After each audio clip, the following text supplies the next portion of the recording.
Hey everyone, hope everyone's having a good Friday evening. Welcome back to another night of gout fights. So tonight's gonna be a little bit litty. Meth Bear is gonna be joining us here shortly. Turn that mic down a little bit here. Perfect. Now, basically, Meth Bear is gonna be joining us here in about 10 minutes. Or 8 minutes, and we are going to discuss the Tism that went down this afternoon with the pig roach himself, Phil Burnell. But fuck me, was that ever some crazy shit, huh? Like, Phil basically threw a massive tantrum because he couldn't get his way, and basically ended up slandering, defaming, insulting, bullying EvilAJ into basically trying to get him to upload his video again. Now, that video, like, how can I put this? Because it's so fucked up with what Phil wants to do. Like, so basically, Phil wants to use EvilAJ's content to make money. So back in April, or was it April, May, EvilAJ gave him basically permission, but then thought about it and then reneged on it, which is 100% EvilAJ's right. Like, there is no issue for him to do something like that. And basically, Phil just wanted to make money. And EvilAJ, like any detractor out there, is not going to allow Phil to make money off our content that we do in regards to the pig roach himself. Now, of course, Phil, being the man-child that he is and the spoiled little brat, went fucking off and just went nuts, basically talking about legal ramifications if, you know, because it was originally his content and then it wasn't his content, then it... So we're going to discuss that here in a little bit, in about 7 minutes. And we'll get Meth Bear on, and we're just going to basically go over the ins and outs of what's going on within the Tismverse itself. So just chill, enjoy the stream until we are ready to start here, which should be right away. And we'll get Meth Bear on here again, like I said, and we'll discuss it. Tonight I was going to play Fight K, but there's an issue that I'm having with it, so right now I'm just going to play a little bit of World of Warcraft. I may switch over. I am using the capture card again from the earlier video I did this week. Also, I'm going to be doing another video basically going over Phil not updating any of his crap and the issues that he ran into basically last weekend. And I'll be doing that this weekend sometime. Tomorrow, I will not be restreaming the marathon. I'll join my fellow detractors on their channels and show some love. And we'll go from there. So just chill out, listen to the nice sounds of the rain before we get started.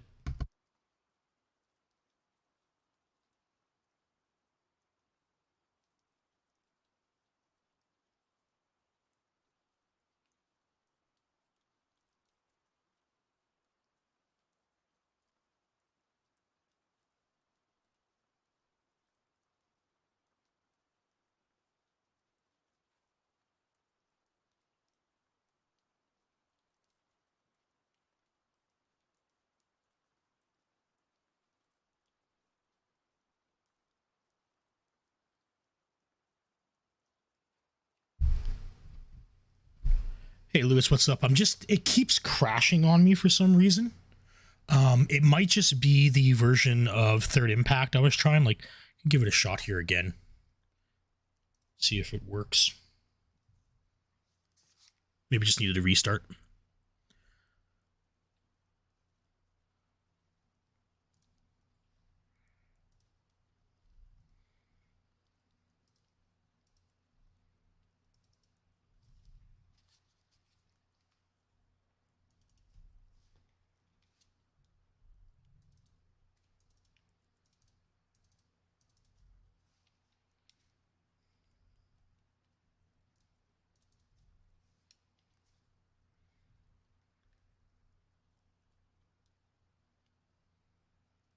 No, it's just with Fightcade for whatever reason. I have no idea what's going on. Like I was playing earlier and then it just started. Like right now it's working, so maybe I just needed a restart after I had done some setting changes.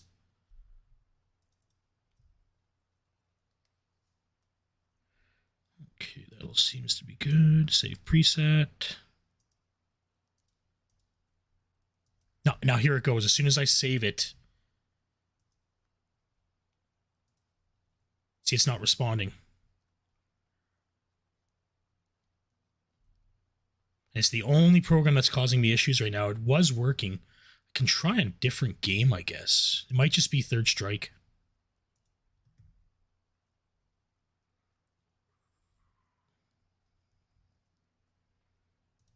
There's 288 people playing this one. Let's try this.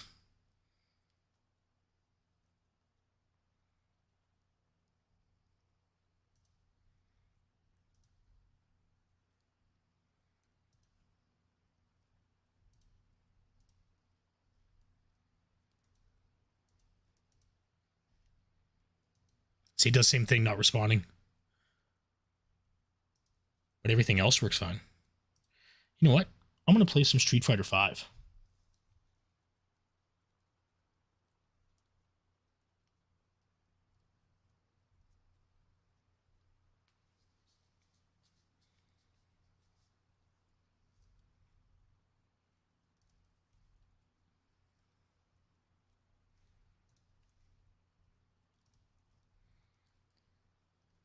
We'll bring that up and see if we can get... Maybe we'll meet LTG.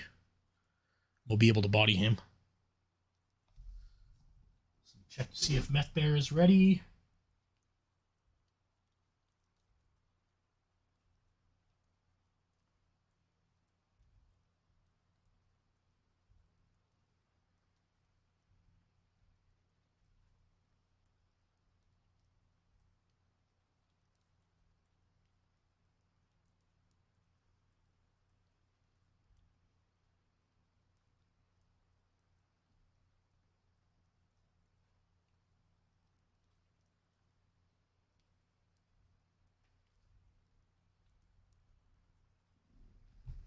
We'll wait here for Meth Bear.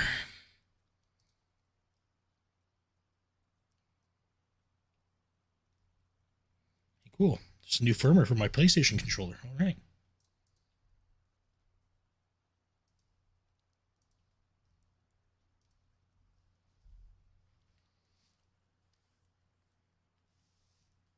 So I guess you guys caught that shit from this afternoon, huh, with Phil?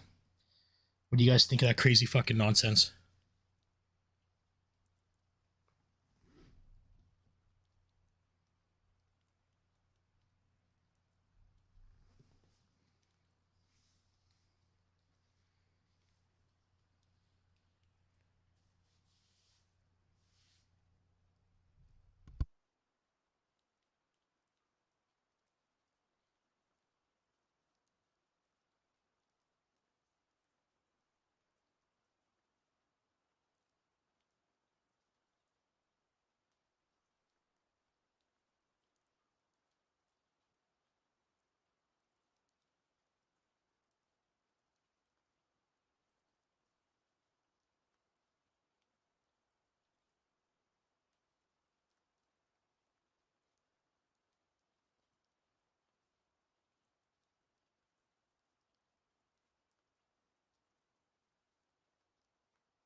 Not yet, Lewis. I've picked up the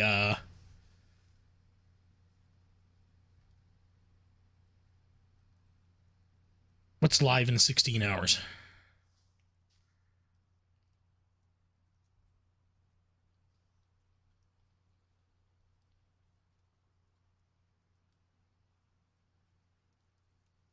But Phil?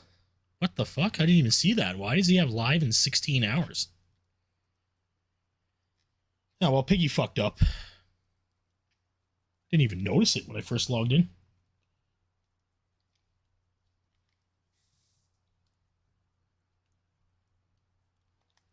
Yeah, he must have put the wrong date. Maybe he's so fucking angry from this morning.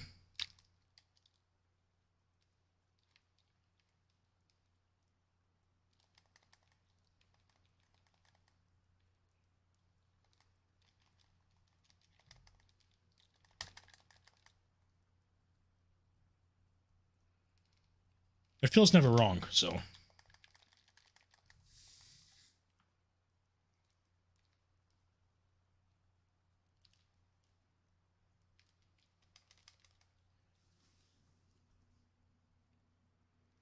Yeah, but he's not doing the Fight Night Capcom Fighting Collection. He does that fucking... He'll be doing that tonight.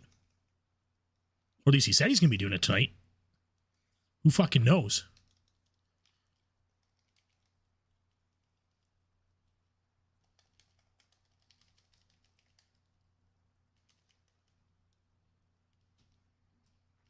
That would be fucking awesome. If he rage quit the late stream. Maybe he got a content strike from the shit that he pulled off this morning.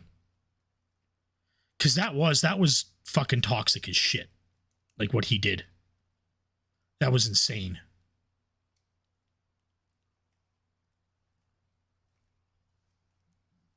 But who knows? Like, he's supposed to be playing tonight, apparently. So I'll have to figure that one out.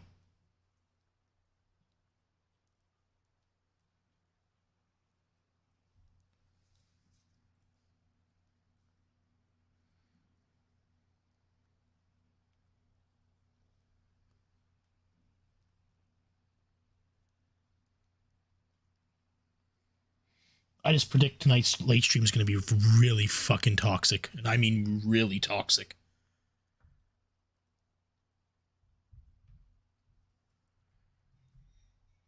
Because he's going to be bitching and complaining about everything again. But I think everybody's told the EvilAJ that if Phil does watch it and EvilAJ strikes it, like I said on Meerkat's Discord there, that I would donate money for a legal fund if it actually went to a court battle. But like, is Phil really going to sue him with what money? Because Phil has no money. Unless he begs for it. I don't think OIC is going to pay Phil's legal fund though.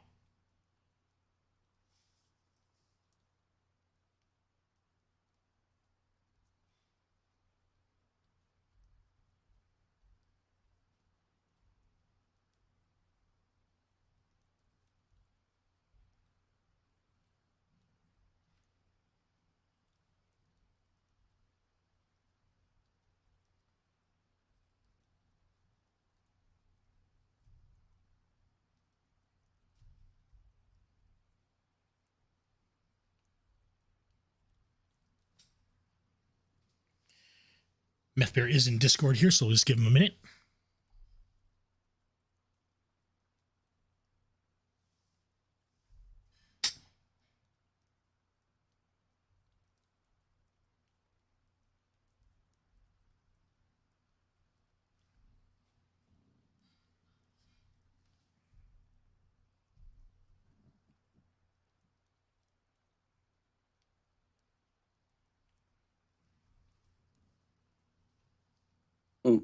All right, wait, can you hear me? Yeah, I can hear you just fine. Can you hear me?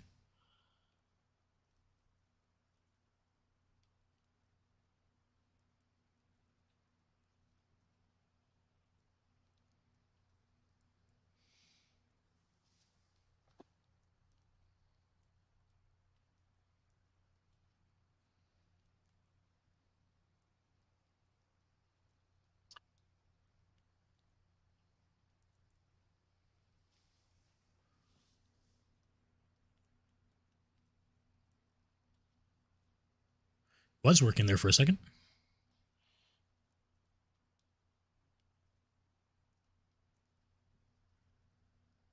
Ah, God damn it. Okay, here I am. Welcome. How are you doing? Thanks. I'm doing pretty good. How about yourself? Friday, end of the work week. I don't have to work this weekend, so I'm doing great. Yeah, well, I generally have a little bit of work on the weekend sometimes. Sometimes I'll get some emergency calls, but because, you know, with family law, usually some shit happens. But Oh, yeah. just Yeah, I can go out and do whatever I want. So, what'd you think of today's spurg from Phil? That was pretty fucking wild. Yeah. Filbert, Philium, Philadelphia cream cheese. He could just go get sodomized with a rusty fucking fishing knife. Oh, definitely. God damn. Yeah, that is. I mean, that was something. It was entertaining. See, toxicity and all this stuff. You know how some people have to take breaks from this because they just can't stand the toxicity or the constant retardation. I mean, it's in my line of work. I mean, I deal with shit like toxicity is a part of it, and so it's just sort of like just day-to-day activities. You know, especially when you get some of these domestic violence issues. I mean, guy literally throws his baby across the room in an argument with the mom. It's you know, you see some shit. So it's yeah. Oh god, there's worse shit out there. I mean, especially when you get kids with drugs, you know, drugs in their system and shit, just from, you know, exposure, you know, to the environment. It's all sorts of wretched stuff. So Yeah. that can happen sometimes. But hey, yeah. Yeah, that was good. I mean, it was he was wrong on a lot of stuff. And I mean, but a lot of it's probably just part of his confusion on fair use law, which in of itself there's no bright line rules. There are none. It's case by case, which, you know, he mentioned like, oh, hey, reaction videos. There was a judge who said, you know, fair use was okay. So I think he was talking about the H3 case. Yeah, that's the thing that I thought of too right away. I thought of it was the H3 case, right? Like because yeah. Go ahead. No, go ahead. Go ahead. Yeah, no, and yeah, in that particular case, that would apply to that case. Because that's just how fair use works. It's a case by case basis. And I don't know, some people would call it an affirmative defense. A lot of people are calling it an affirmative defense, except that the statute actually it doesn't call it an affirmative defense. It just says that your use is not subject to copyright. You have not committed copyright. You have not committed copyright infringement, because what you've done is effectively you've made something new, some new work that is it's non-infringing just by it coming into existence. So even before, you know, in effect, I mean, it does sort of operate as a defense, but in effect, it's instead of it being like a self-defense, which is a defense to say a crime which could otherwise be murder, right? You're saying, yes, I killed that person, but I had a good reason for it. They were going to take my life, or I was in fear of losing my life, or, you know, sustaining great bodily harm.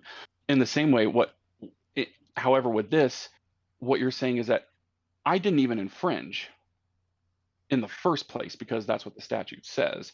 But however, a lot of people are just calling it that. It's more of a semantical thing right here. But I mean, in concept, it's much more, for me at least, it's much more powerful to say, instead of saying I did something that could be wrong, but as to you saying I didn't do anything wrong at all. I didn't do anything. I just created something that's a derivative work. Okay. Yeah. And, you know, and if you're just coming from it from a principle standpoint, I think it works much better that way. And I think that's what was intended, because, you know, you're saying this isn't copyright infringement at all. The code doesn't apply. You're good. All right. But how did you want to go? How did you want to take this, really? I mean, I'll let you be the guide. I mean, what questions do you have? How do you want to take this? Well, basically, like, I think maybe I should play a little bit from that legal point where Phil's like, you know, we should just look at this from a legal standpoint, right? Where Phil starts off with this legal rambling. And then because he goes into, like, he accuses EvilAJ of stealing his work. Then he starts saying that, like, reaction content, if it's illegal, then blah, blah, blah. But then it's like, but Phil, you're now doing reaction content. So what you're doing is considered illegal too. Like when he does stuff with like he didn't ask John Rambo and Howard for permission to use that video. Well, he just you did don't it. have to. You don't have to, right? Right. So, now there's two things. There are two things that you can do. One is you can seek out permission and you can get a license. And that license can be preferably if it's especially if it's there's money involved, and if it's to be for certain fixed terms, you better get that shit in writing, right? Or you can have a you can take the material and have um, basically you have a fair well a sorry, I'm just a little distracted here. And then you just have a fair use purpose for it, some derivative work criticism, reporting, things of that nature. Yeah. And those are the two things that you could do. And technically, I mean, in a way, you could have what's called, or you can get a creative, say a Creative Commons license. You can't, the thing is that you can't necessarily give up a copyright. You can assign a copyright. All right. You really I mean, I'm just going to say I'm no expert or deep, on copyright law, but I've been watching YouTube for a long time. I've been interested in things like commentary, especially like in the EFAP field. I don't know if you ever heard of EFAP, Every Frame a Pause with Mahler and Rags and that group. Oh, Das Bullshit happens to be one of their editors, funnily enough. And they're discussing they're having they would have issues with DMCA strikes and things getting taken down and flagged all the time, right? And so I was going in and just boning up on fair use, as ever since I've been watching things like commentary, especially on YouTube for the past few years too. So I mean, I know a little something about this, but I'm not like a specialist in the field, let's just say that. That's okay. Like you're giving more information than what we've been able to find out as is. But like basically, because with YouTube, with like fair use and copyright, like I think the main thing with copyright basically has to do with like record companies, right? Like they won't. No, it could be with print, it could be film, it could be, well, anytime that you create some sort of work, it could be an artistic work, a work of literature, music, things of that nature. You have an artisan's copyright that comes into existence when the work comes into existence, right?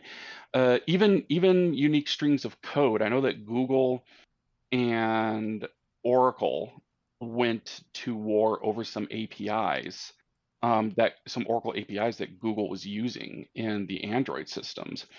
And what were they using? I think it was based off of Java SE.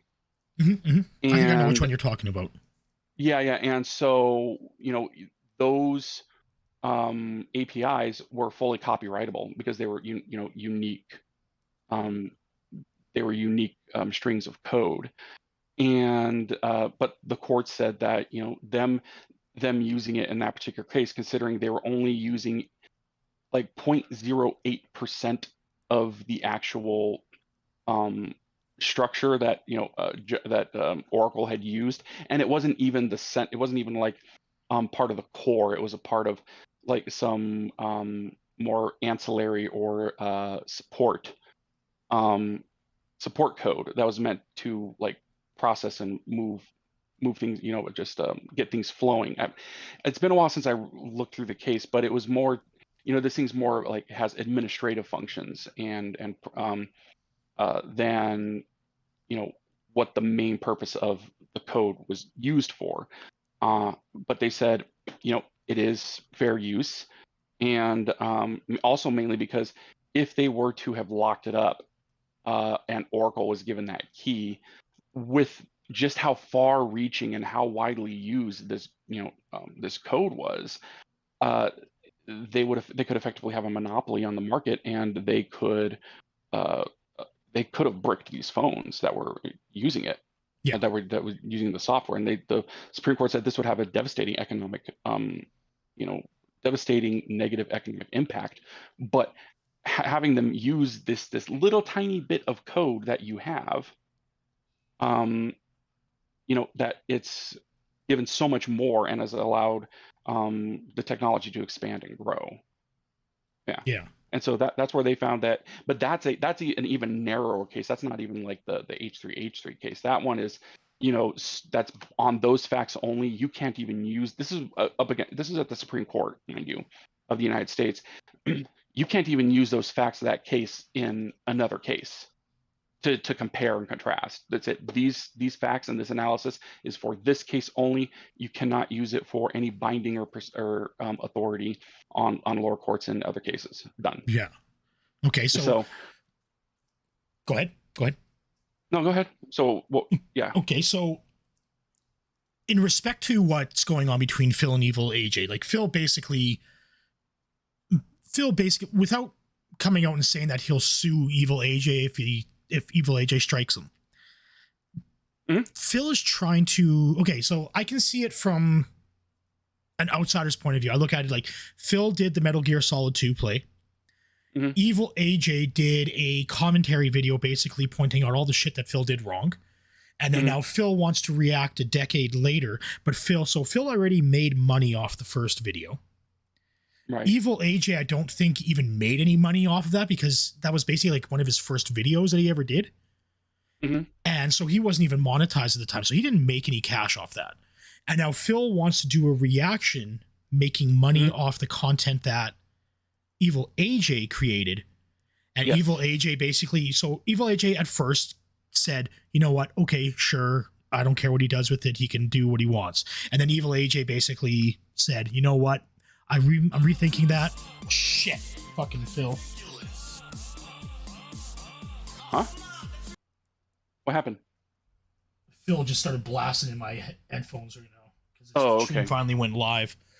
Okay. So yeah.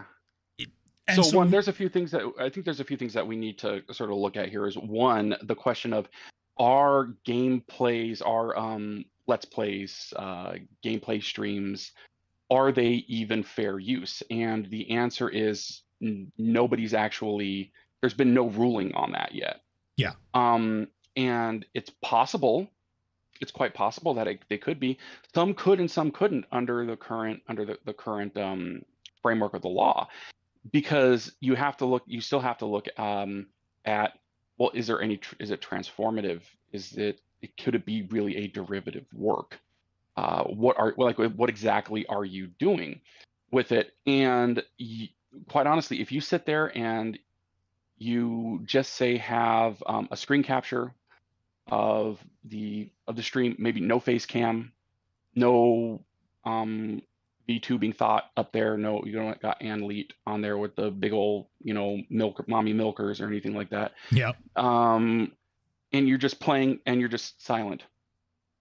That could potentially, depending on which judge you get from, they might just say that's not fair use. What are you transforming? You're sort of like, what have you actually transformed? It's not like taking, say, a piece of music and sampling it, in which because that's a piece of work that's complete already, or taking a movie and making a parody of it, right? Recutting something, and like, what exactly are you doing? Because there was actually a case between Epic and I think it was called Epic. Oh, it's a couple years ago. Epic v. Mendez, in which the judge actually, Steam introduced an amicus brief, which is a friend of the court brief. And there's what it is that you have a non-party to the case introduces they file a brief that has opinion and information that the court may find useful in deciding this case that's before it. Okay. And typically they're filed at the appellate level. Sometimes you can, file them on the trial level, especially if it's for something huge, right? And in this case, Valve indicated that having a let's play, like a stream or maybe even a video on demand, that those might not be necessarily covered under fair use. And the judge indicated, actually, because they compared it to there was a board game convention or a competition in which copyrighted board games were being played and displayed and whatnot. And there's an argument that, well, this is like a commercial public performance, which, because you're playing the game, except that in the statute, play meant as if you're playing music or you're playing a movie. Let's just say if you're playing you take a movie and you're playing it to the public, but you haven't paid a licensing fee to the studio or anything like that. You can't do that. That's copyright infringement. All right. So, but you know, the judge in that case involving the board game said play does not mean like playing a board game. It's playing a movie, playing music. So whether or not playing a board game and playing a video game, which is sort of more similar to perhaps playing is in a way like halfway in between like playing a movie and music, in which, you know, you let it go and eventually it will end at some point. And it's, you know, it's running and it's processing. It's a very sticky, messy situation. So one of the questions is, are these Let's Plays, are they even covered under fair use to begin with, right? Because you can't create a derivative work, fair use work, off of copyright infringing, like fully copyright infringing material, something that is not covered under fair use. You can't do that. You can create a derivative work off of fair use, definitely, because that's its own individual copyrighted material.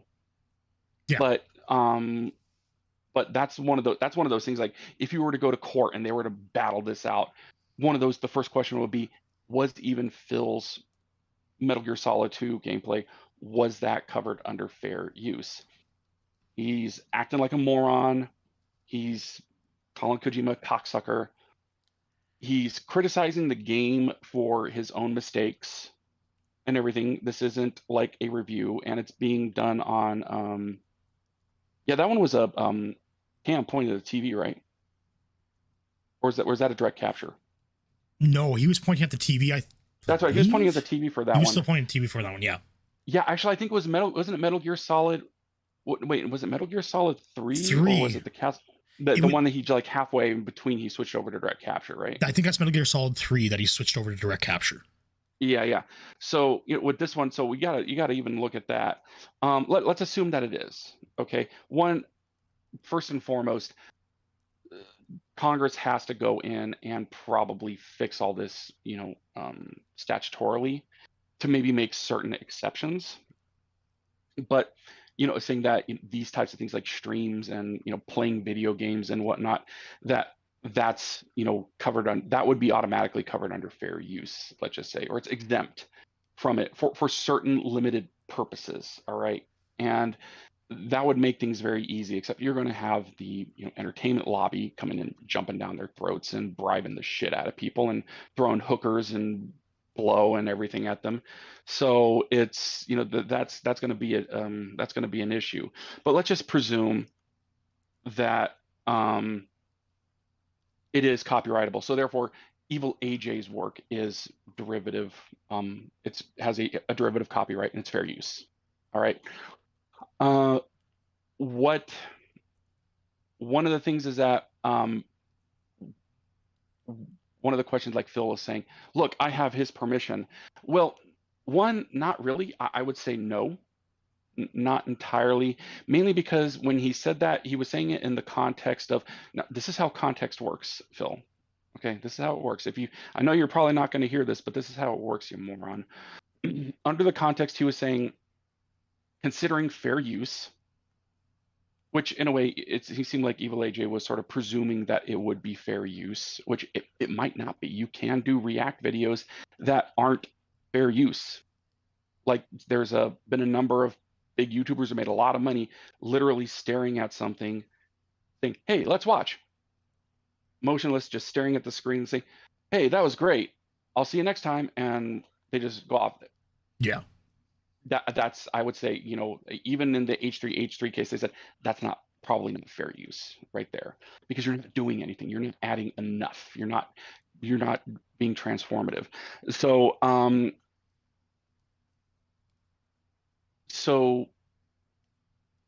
with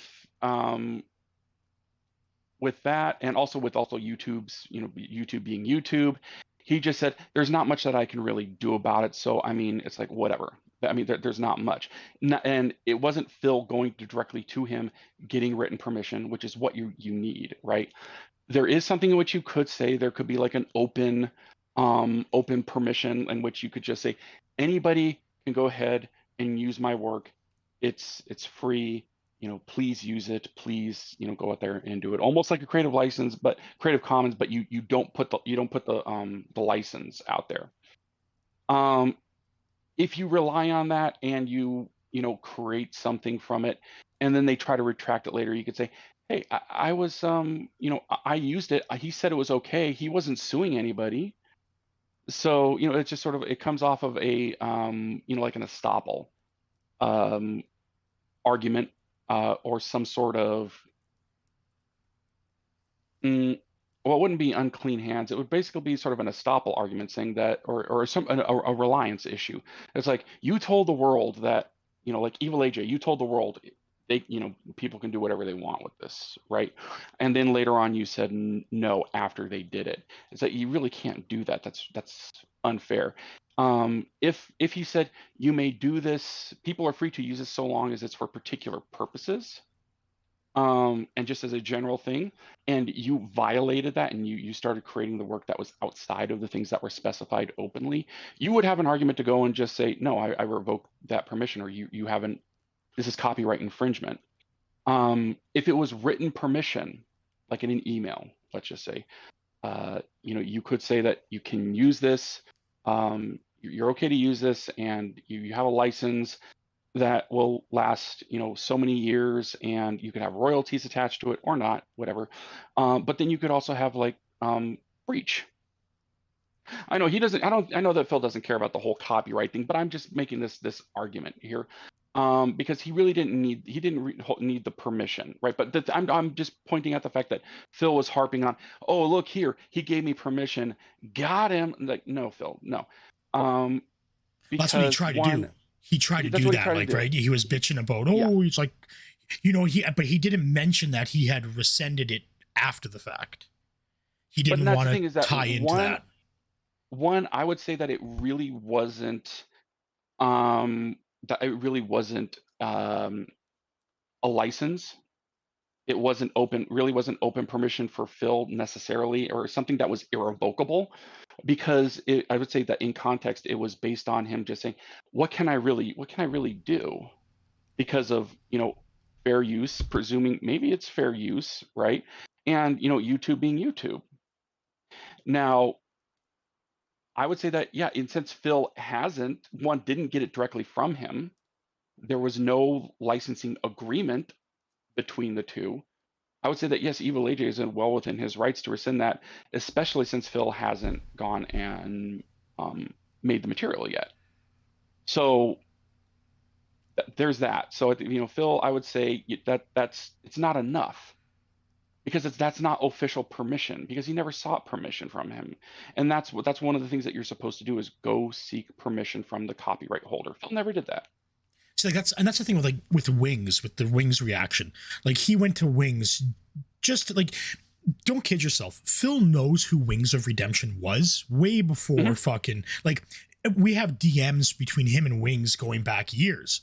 So like, Phil stating that he doesn't know who the guy is or whatever was all full of shit. And he's trying to present himself as being mature. I'm above the drama. All I care about is my playing games and having fun, because I'm just such a positive, great person. I am the truth, the light, and the way. And that's because, honestly, he does have like a bit of a, with the cult-like mentality, and he does think that he walks on water, and that he can do no wrong. But yeah. So go ahead. Like, when he started playing the J. Jonah Jameson laugh right there, I wanted to punch Phil in the head so fucking bad at that point. Like, it was just like, what are you doing? Like, you're acting like a spoiled little child throwing a tantrum in the toy store. And I know I started talking to some guys in DMs on Discord about, like, I compared it to the Wolverine thing. And I think the Wolverine story is a lie, because it changes every single time he says it. Like one time it's at Yeah. Christmas, the next time it's his birthday, the next time it's a graduation gift. Like with a pathological liar like that, it just gets the story constantly evolves and changes over time. And with Yeah. Phil, like he's acting like this spoiled little kid, and he's going off on like, because he's not going to get his way, right? Like what he's going to do is he's going to play this video, he's going to beg for money, he's going to monetize it, but it's not his work. So he's making financial, like he's making money Financial off gains. of it. He's making Yeah. financial gains off somebody else's work, and that's where I think it's illegal. And if he tried to Well, copy, go ahead. that's one of those things. That's one of those things where that when you're talking about in the H3H3 case, they were talking about whether you're talking what H3H3's video was a it was an edited video with commentary interspliced and text overlays. It looked just like how almost like EvilAJ was, or how say you could even say how Steve of the Dead is. Steve of the Dead is he sort of like straddles, being live stream because it's not like fully post production. He doesn't he's not really doing the voiceovers. He's showing it's in an edited form later on.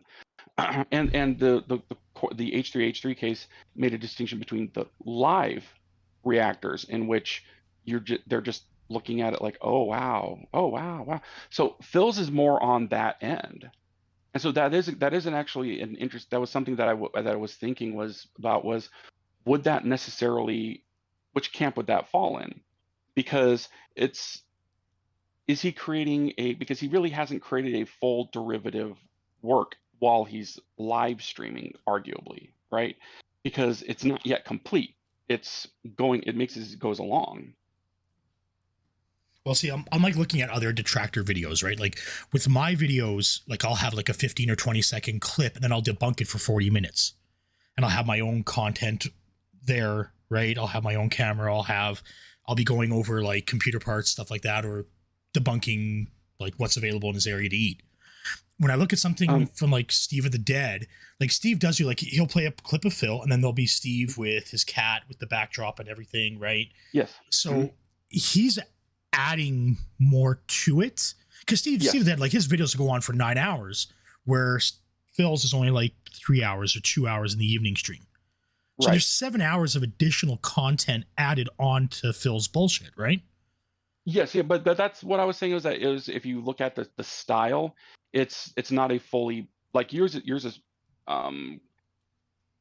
well yours could be I've seen some of yours you're sort of like you would hit pause and you would you would do that, so you would sort of do the same thing, but let's just say this is more like Secret. All right, Secret Unlimited. That one, it's fully post production, and it's not like reacting as you're going along, or it's not like a GTG. It's sort of all in the same vein, but however, a lot of that, that's one of those things that you kind of you would look at is would you be protected because you're creating that derivative work as you're going along, or would it only apply once you're completely done? Like, do you have to create something and then post it? That really hasn't been answered, right? But let's just say it's all good. Let's just say that that it's all good, and Phil wants to react. Phil wants to react to that. It depends on what he does. It depends on what he does with it, and you can exceed what's normally allowed under fair use. So I can foresee Phil, instead of criticizing the criticism, let's just say saying a response to the criticism, he'll just start shitting on ad hominem attacks against EvilAJ, kind of like how he was doing now. This guy is mentally ill. He has no meaning or value in his life. And when he's on his deathbed one day, he'll wonder, why did I waste so much time obsessing over Phil's positive, fun content? And why did I want to hurt his wife? And et cetera, et cetera. And at that point, let's say AJ probably have good basis to strike him, because he's no longer just doing genuine criticism. he's just doing ad hominem attacks. He's gone Yes. beyond that. But And that is actually against YouTube TOS. That falls underneath the bullying section on community guidelines. yes. Like Phil Yes. can't go on and go like, he's like, because he did it today. Like he was attacking EvilAJ. He was attacking EvilAJ's friends, his family, the shit he said there and everything, right? That's harassment. That's like, you can't do that on YouTube. But for whatever reason, like, and it's not the first time Phil has done it. Now that's what got him banned on Twitch, because he would go into attacks on viewers or whatever. He thought it was all racial slurs. No, hateful slurs is like, you're a fucking dunce, and that's a hateful slur. Phil, like, you can't go on like when, and like how he was talking about Kojima there, like Kojima sucked cocks and everything like that, right? And then he's like, oh, but I don't do that anymore. But what about Neil Druckmann? He does the exact same thing about Neil Druckmann, and he's been doing it recently because of everything that's coming out over there. And it's Neil just Druckmann like, and the voice actor with the scarf. How he's oh making yeah, fun of what's him his because he had name? the I scarf. can't remember his name. I know who you're talking about. Chat will help us out here. He was just going on and on. Yeah, Troy Baker. Troy Baker.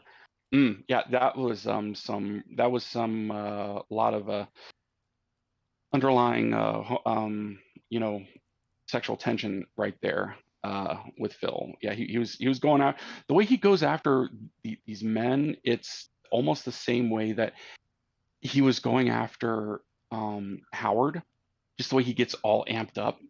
Because what did Howard do? Well, Howard turned Rambo against me, and so that he just is this jealous, and well, also Rambo, Rambo left me, and so he has the same inflection, as the same vitriol in his voice when he's going after these guys. You rarely hear him going after women. I mean, there's that one a streamer from EA where he was saying that, oh, she was probably getting gangbanged in the conference room in order to get special privileges. I remember that one. Yep. And but other than that, you really, unless it's somebody in the video game, like ha ha ha, your partner died, and he just thinks it's funny and things like that. But in women in real life, he just really doesn't go after. Oh, Pokimane, that's true. Yeah, Pokimane recently, but yeah, he goes after guys a lot more. Pokimane, I think he was more going after her mainly not as being a female, but because she was a popular Twitch streamer who made lots of money. Yeah, and he was jealous because of her success. He was jealous of the success, the money, because he would also say that about other people. It's like, oh, they get banned, it's a vacation, and people could just come and throw money at them, and it showers down upon them. And he was just going into jazz hands at that point, and it just wasn't Pokimane. But he was also saying, I want to use Twitch's TOS to take away her financial success as well, and I want that to punish her because it's taking out my competition as well. So he just wanted to use the system to hopefully destroy his competition. It was a pipe dream, but that he was just venting out there. But like I said, it was Pokimane, but let's just say if it was but he went after XQC as well not too long ago, didn't he? Yep, he did. And like he's gone after PewDiePie, he's gone after PewDiePie. He goes after PewDiePie all the everybody. time. Yeah. So yeah, but it's mostly guys, and I think it's because he's a bit of a pussy too, because he just doesn't want to go and go after females, or females are yucky or something. Like even with Steve of the Dead, it's almost like he has that 12-year-old like mentality of like you're just on the verge of puberty, in which you want to hit smash everything that moves at one point when you're teens, if you're a teen male, but just before that you're like, oh, girls are yucky, it's like cooties, yeah, and you're still in that phase. He plays that because he wants that, oh, I'm a mature adult with a wife and I can't look at another woman for whatever reason bullshit, right? Like, oh yeah, because I'm a loyal husband, and like and I know that you don't like Gundam, but it's like, I mean, there are women who are like that, in which it's like you look at another woman, you even think of another woman, and I will cut your balls off, and they'll make your life a living freaking hell. Yeah, I've really gotten, like, my only issue with Gundam is that he sold out. Like his content kind of shifted before when he wasn't monetized, he would just say it as it is, and now it's kind of, he's skirting that line Mhm. And that's what I don't agree with. I love the message that Gundam portrays and brings Mhm. out there, but at the same time, don't change who you are just to make a buck. That's my thing with it. Yeah. Like with Phil, like Phil is always going to be Phil. Phil's not going to change, right? Phil wants people to think he's changed, but he's the exact Mhm. same beggar that has always existed. He's spoiled Mhm. little brat, narcissist. He's still the king of hate, whether he wants anybody to think it or not. And Phil won't change. But like, I don't know. Like with Phil, it's today was just like I can't believe he's on tonight. I can't believe he didn't get taken down for like a 3-day ban or something like that. I'm very surprised at this. You know, when it comes to bullying, I think that they really, it really has to be. I think it probably has to be a bit harsher than what he was doing. I think he might just know about where along just under that line he can go, and he doesn't really go over it. He doesn't. I mean, before back in the day, he would, you know, talk about cracking EvilAJ's head open and just, attacking him and whatnot. Trying to do the whole internet tough guy thing. But that was back a while. That was some time ago, and so it's a bit different. So now he knows he can't do that, and he's not doing the whole the last Nazi type thing. He's not doing the that was Dead Space. Was that There Dead was a Space Dead 1 or 2? Space 1, I think he was Yeah, doing. Dead Space 1. Yeah, Dead Yeah. Space 1. And so he doesn't do that. He can learn certain things. I mean, being somebody who has these narcissistic tendencies, a lot of them they just want to keep going with what they know with their routine. But they know that sometimes you have to remain low key. You have to keep that mask on in order to keep the heat off of you, right? And so they can learn that way. And it's like I said, whenever I've dealt with these people in court, either drug addicts, people with certain mental disorders, narcissists, if you do end up identifying them in court, you got to keep the boot on their neck.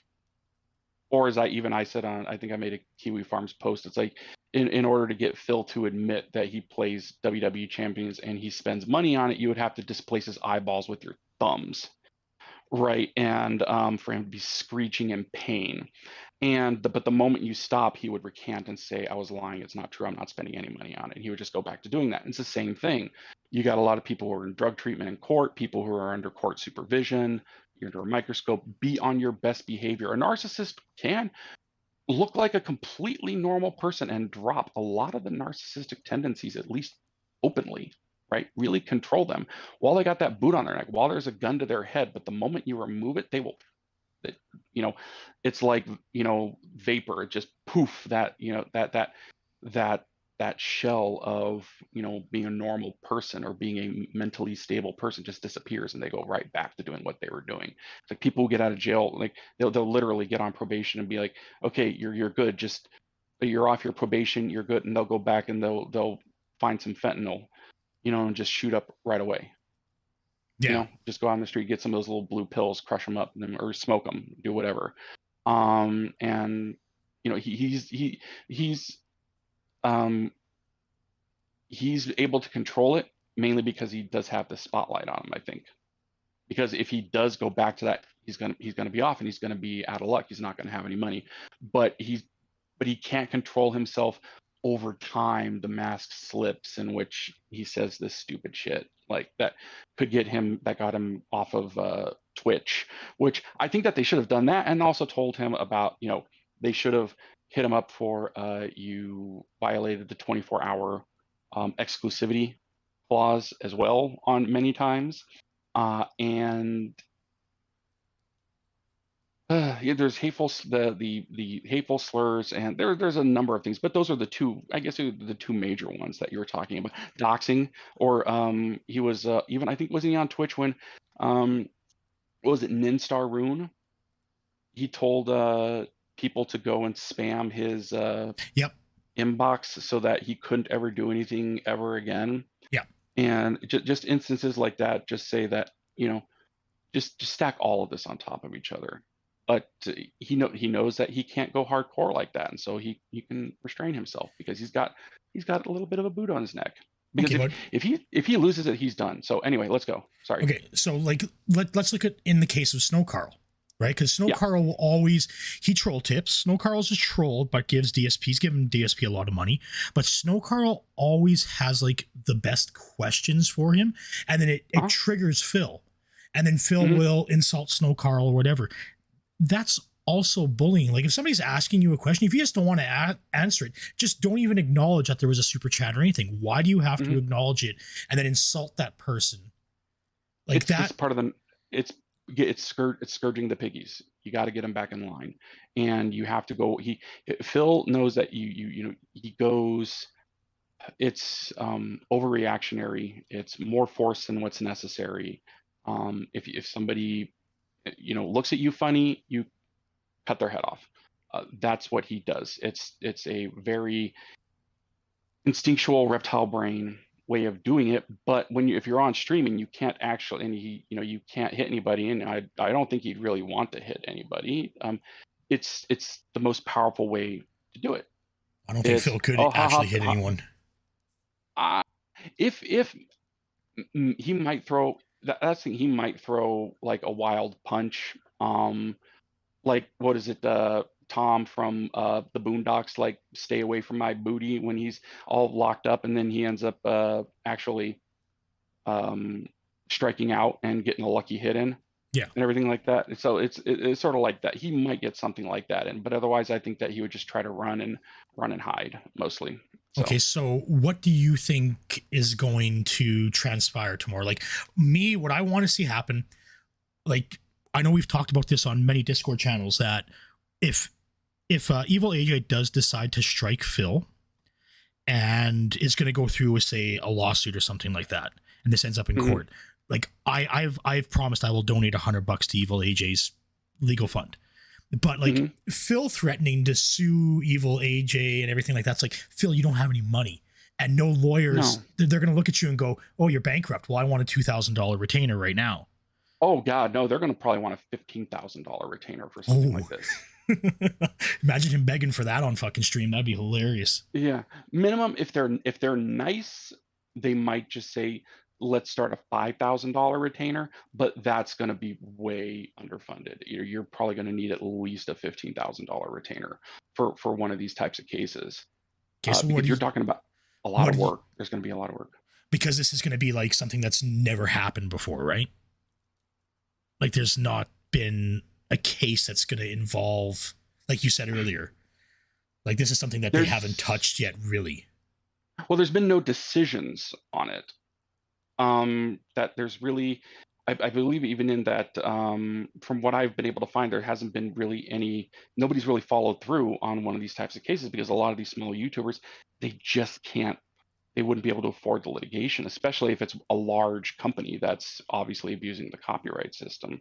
But if you have two normal, or even this in case of two normal people, that hasn't even happened to, I mean, there may have been cases filed, but if there was some sort of settlement or resolution, those settlements are typically confidential, and there's no legal decision, no legal findings that you can rely on in future cases. That's the main issue.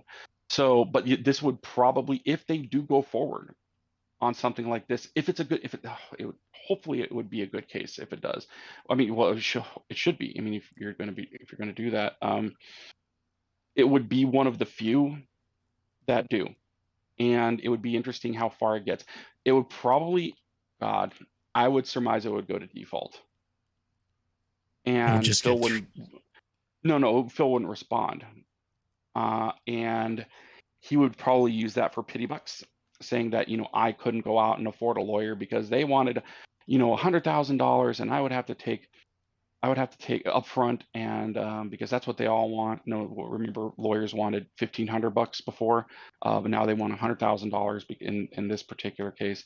And as he would say before, why don't I sue these people, these restreamers? It's like, because I would have to take time away from streaming and I would have to be so involved.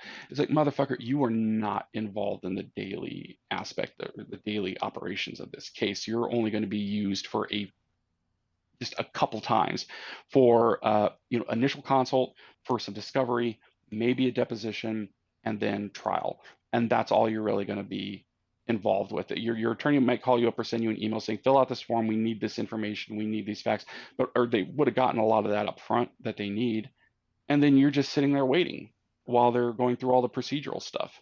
So if he's acting like I would have to be there in my lawyer's office and I'd have to talk to them and I would have to be doing some strange esoteric dance in order to get this case moving forward, and I'd have to go to the courthouse all the time, like every day, dude, my daily courthouse visit. It's like, no.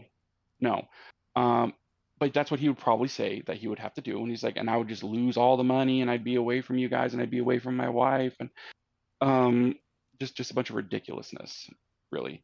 So but that what happens is default is that if you're served, you have to respond within a particular amount of time, or they could enter a request for default against you. And that means that effectively you lose automatically if you're the defendant, and that the allegations in the complaint are deemed to be true.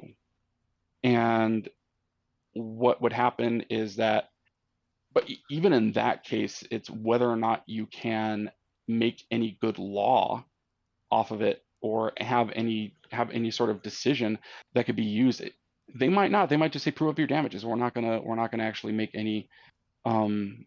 You said that this was violated fair use. He didn't respond, so okay. But it's not going to be an in-depth analysis. It's going to be by default. There's not going to be any argument. So that could be one of the downsides. But and a lot of people might look at that and saying that the case really wasn't decided on the merits, which is one of those criticisms of default cases. Okay, so is this gonna? But Phil would lose. Phil would lose. Yeah, but so what do you think needs to happen? Do you think YouTube needs to decide on what's fair use on their end? No, they don't decide on what fair use is. They try to stay within the safe harbor provisions of the DMCA so that they don't get sued, and so they are very paranoid, and they are very they try to keep themselves from getting sued. That's their whole business. So when they say, if you go to Google and you say this is fair use, that's for a judge to decide. That's not for Google to decide. That's not their job. Okay, their job is to keep themselves from getting sued for hosting infringing material. The way cause I've looked through the community guidelines and everything just to because I want to know what I was getting into when I started restreaming, because restreaming is actually against the YouTube community guidelines. Like right now, YouTube should be able to take my channel down for restreaming Phil, according to their community guidelines. So how would that play in then? Because technically, like if Phil does a live stream, he uploads it, but he doesn't. He privates it and he chops it up into 4 bits manually as he runs the stream. But then anybody can then take that stream and restream it afterwards without breaking community. Like, because YouTube's community guidelines are so fucking vague. And well, is it a restream as if you're trying to claim it as being your own restreamed work? Is that, because I haven't actually checked. I haven't checked that part out about streams or anything like that. So what is that what they're saying? Is that if you're not doing kind of like what you or Peace or Shinko do is where you're well, Shinko, he does the the recorded segment, but what like Pop does, does it apply? I mean, is it just against you just doing a raw restream and just saying, here it is, like it's the same exact thing, that's me right here? Is that what they're talking about? Well, see, that's the thing. Like it basically it's any restream. So say that's what I understand. Like with Dark Dave Mirrors got taken down, right? Because his stream wasn't really that much different. Like, yeah, he threw the hot dogs and everything in, but it was basically just Phil's stream. Mhm. right? And that's where I can see that's a direct restream. With mine, or with say Piece of Peace or Anne or anybody else that did the restreams, like we have a different overlay, we've got our own windows and everything like that. We just have Phil in one tiny window laughing at him as he plays his game while we do other stuff. Like I've got Scopely at the bottom left there, where Phil lost that $500 money match and had to pay out. Mhm. And then I'm playing Street Fighter V in the top left. So my stream is complete, like my stream, it looks completely different than Phil's. But the way I Mhm. read the community guidelines is I cannot restream Phil while he's streaming live.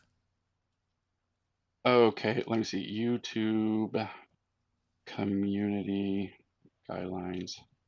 Let's see if do you think you could maybe put something in the Discord server, and maybe I could just Yeah, here, give me a or second. if you can find it. Yeah, so I'd like to because I'm trying to look this up too, just so that I can get a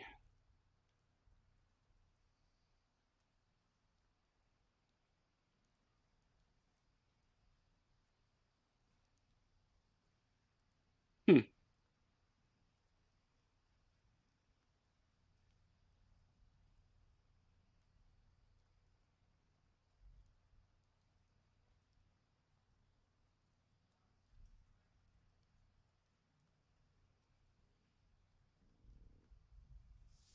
I'm just looking through the community guidelines here really quick. But yeah, what would EvilAJ have to do? I would say that if Phil is watching it and maybe he's giving his own quote unquote opinion on what now he's going back and he's trying to make it look like well, I was playing the bad. It was almost like I was playing them bad on purpose. Like I really, he sort of seems to waffle between himself saying I was just crap at games versus it was just shtick, an act that I was crap at games and I was pretending to be crap at games for entertainment purposes. Because he seems to want to be able to just say, like, even today he was like, oh yeah, everybody, if you were in on the joke you knew what it was, and but then people thought that, oh, this is real. It's like, wait a minute, I thought you said that you suck at games before previously. So it's if if he's going back and doing that, and he's trying to retcon, it's like that's one of those things that's probably somewhat going to be under fair use. But once he starts going after EvilAJ personally, and maybe even other content creators, and doing the same thing. You lame-brained, mentally ill. I was worried that he was going to come to my house and murder me because he was doing this, and basically doing the same thing, but just like amping it up because I could see him do that. I when it came to like John and when the John and Howard stream, I could say, oh man, at some point he's gonna just go off and just rip into and just shit on these guys. And at the end, yeah, he did it with Howard. And he especially with Howard, he just went in personally. I see him doing the same thing with EvilAJ. And at that point, once it gets off of legitimate criticism and commentary, and it starts getting into the ad hominem attacks, I think that's when you could start getting into, you know, community guideline strikes. And even you're also exceeding copyright at that point. It's you're outside fair use. You're now infringing.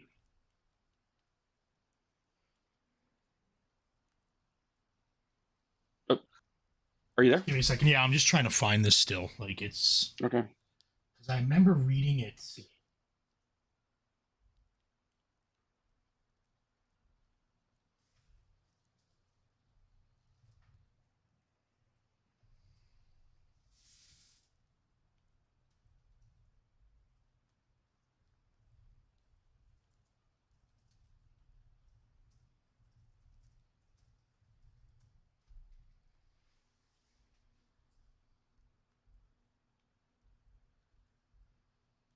Sorry about the dead air here, guys.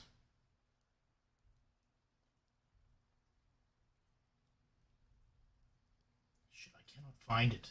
So just as a future thing, Prophet and I were talking, and one of the things that we were probably going to do today, except that we had this little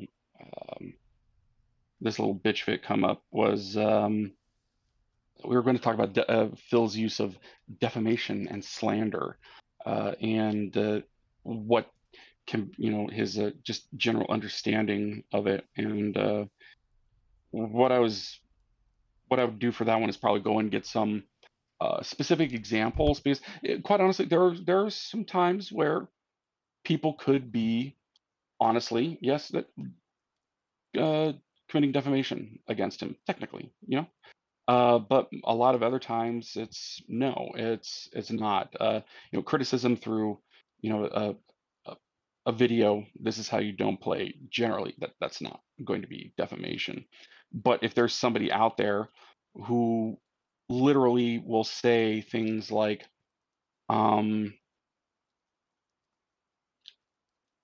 let me see. If anybody's ever said that Phil has committed some sort of, if you say that somebody's committed a crime like a murder or rape or something of that nature. I know people said that he was a pedophile when it came to Panda Lee, when she might have been 17.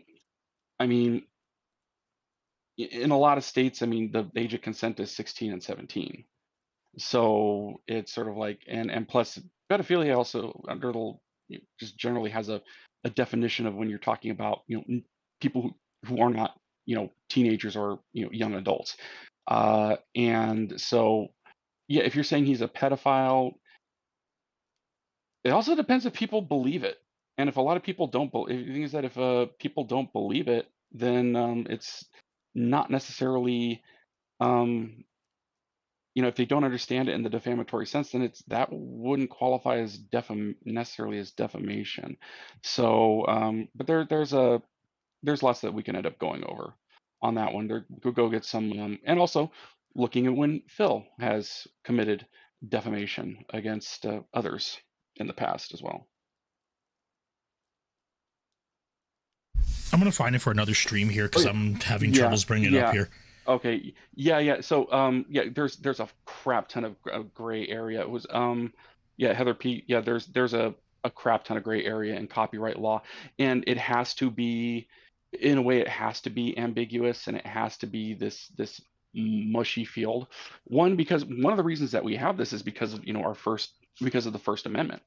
Because if you have copyright put a lock on the use of this material, it would have a profound chilling effect on it would be the government putting a lock and have a profound chilling effect on freedom of speech, freedom of expression, First Amendment. They can't do that.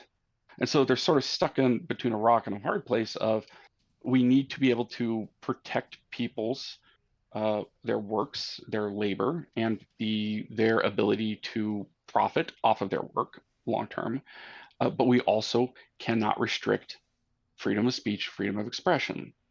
And so that's why fair use actually started off as a judge-made doctrine until they revised the Copyright Act in the 1970s and made it a statutory doctrine. And so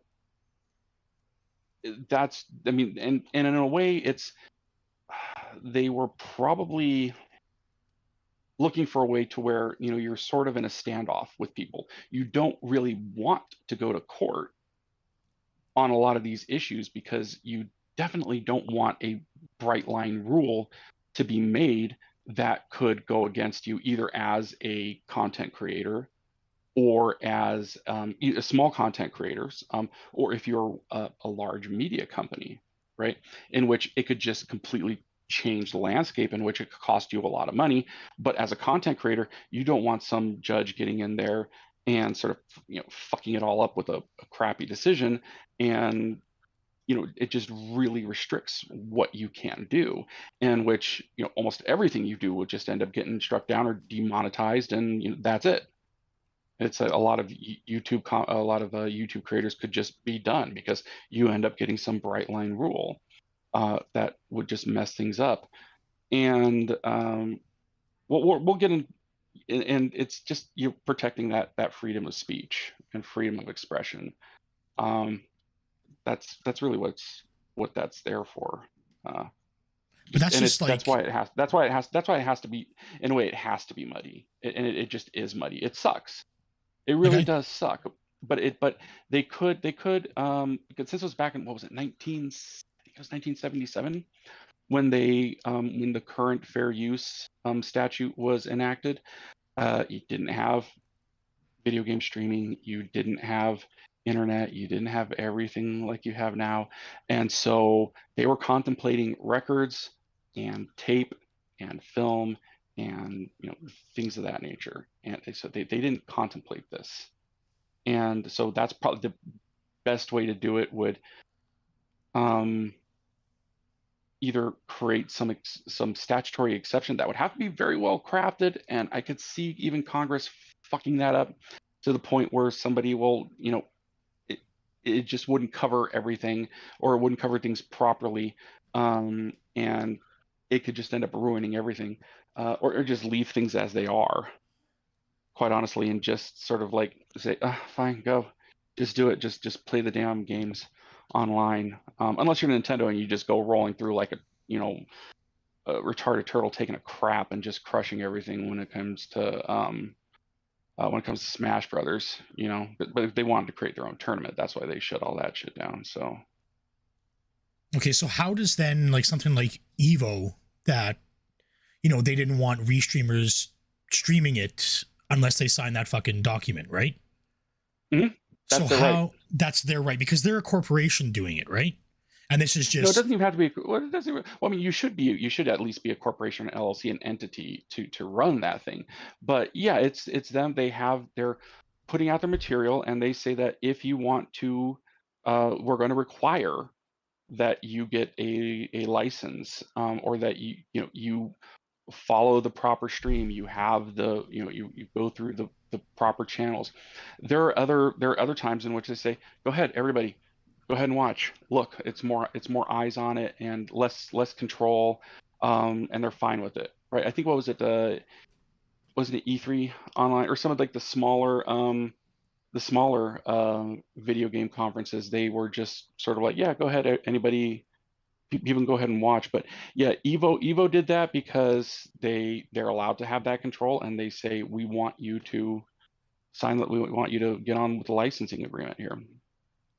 yeah. Well, to restream it live, you could do it. What was it? You couldn't criticize it while watching it live, but you could then go and do what you wanted with it after the live stream was over and you had the recording. Yeah. And Phil didn't know the difference between criticism and just being an asshole, right? Like, for me, like, if I was watching Evo and I was doing a live stream, it'd be like, this game looks like it has some issues here and there. That's not like, what did Phil say? It was difference between critiquing and criticizing.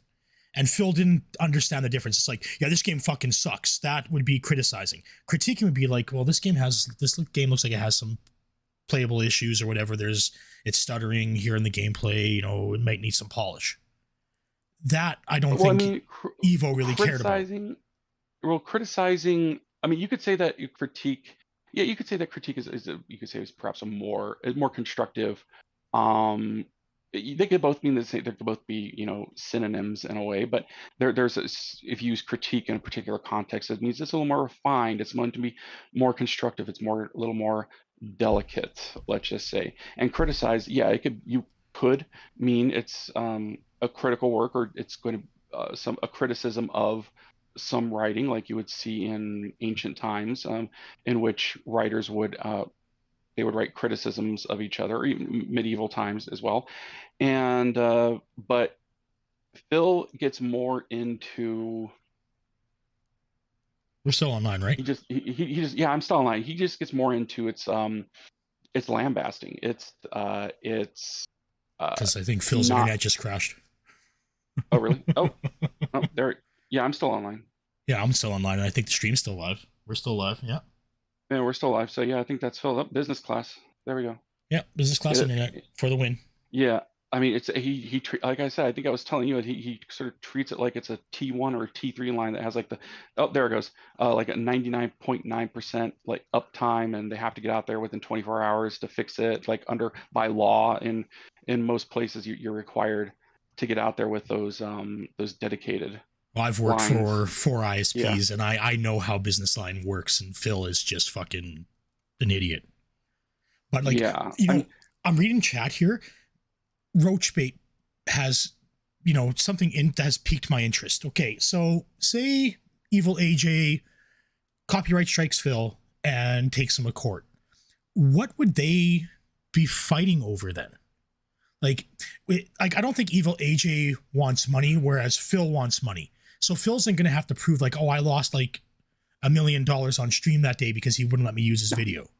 That's the thing, is like, what are you going to get out of it? And it's not going to be much, because you're going to have to, what they'll do is that you'll get out the tip tracker, and you can show video in court on like how much he was making at the end of streams, and they subpoena his records, right? Subpoena his PayPal records, subpoena his bank records. How much is he depositing? How much money is he actually getting behind the scenes that we know he's been getting for years and has been undeclared? How much he's going to say, well, I think I lost this amount. It's going to probably be something that's incredibly speculative. What's EvilAJ going to want? I think he's going to want probably nominal damages, and at the very least maybe attorney fees, but that really depends on what Phil gets into. If Phil can keep the mask on and not do Phil and not act like a like a with Rambo, he's the scorned lover. That's where he gets his anger from. So with this one, since EvilAJ was quote unquote a former fan, and also he said that EvilAJ is the beginning of people hating me, when people didn't hate me before. Nobody hated me on the internet before EvilAJ came around. Everybody loved me, but then they just said, "Oh, hey, yeah, this slander and these lies, that's true, and so we're all gonna hate Phil. Yeah, everybody hate Phil, hate Phil." And they just came out, and he lost all the money, and that that's he's gonna be, if he can just not act like, you know, an angry, I guess you could call it, you could say a former cult leader who is going after one of the wayward flock, right? EvilAJ went and cost me money. He cost me followers. People aren't coming around to give me my dollar tip. What he said is like, well, if people weren't watching these restreamers, maybe they would come around, and maybe they would give positive contributions instead of going to the restreamers and giving them illegal positive contributions, and I would get that dollar instead, and I would get those views instead. And it's like he's the person. It's sort of like Tevin. It's Tevin's fault. It's all Tevin's AJ's fault. Yeah. It's all Tevin's fault. It's all EvilAJ's fault. And it's a lot of people broke the. A lot of people either didn't become Phil fans, which, I mean, come on, who really, very few probably would have become it if they, didn't see the EvilAJ. But he also probably, turned some against him when he realized, like, if you condense it down like that, like, oh my God, it's like he's literally staring at this screen in which it says press A to equip a silencer, and he's staring at it for, God, what was it, like, I think it was around 30 seconds. Yeah. And he's like, no. And he just like cycles through. It's like, you're fucking terrible at this. What is wrong with you? And it, a lot of people end up leaving because of that. So he would be the angry cult leader, I would say. If he can not do that, So I don't know if EvilAJ would really have anything that he could potentially stand on. He might be able to if Phil isn't lending much commentary to it, if it's very, very little. If he's not cooperating, right? Basically, if Phil doesn't cooperate with whatever's going on. Well, what do you mean? Well, no, okay, because he would have to actively be engaged in criticism and controversy. Wait a minute. What was this about statute of limitations? Her thing about the lawsuit here, I was going to address this here. Could AJ sue for defamation and or slander? Do you think for right now? Yeah, I mean, yeah, you possibly, but the issue is, what would he get out of it? And because you would have to hire an attorney, even if you want nominal damages, just to prove the point, just to get a decision saying that you were slandered, then because, or also nominal damages, just asking for $1, it's something that you can hang the hook of punitive damages on too, because in order for you to get punitive damages, you need to have actual damages as well. But he could, there would be an argument on whether or not EvilAJ is a quote unquote sufficient enough of a public figure, in which in that case, they would have to prove actual. Phil, I'm sure they'd actually be able to prove actual malice. Phil was actually maliciously talking about, oh, EvilAJ is, this, that, and the other thing, and mentally ill. But you would also have to consider, would people see it and understand it? It's defamatory for the defamatory meaning. Would people actually see it and take it seriously? Understand it. Like with Johnny Depp, people are out there saying that, oh my God, he is a vicious woman beater, and he was smacking Amber Heard with these hands that had all these razor sharp rings, and he was just backhanding her, and she didn't have a single cut on her face or anything like that. And it's as we've sort of found out that Amber Heard is batshit crazy, and enough to shit in the bed, that type of a thing. And yeah, he could sue. Could he win? I could say so, but it's just so small and so minor.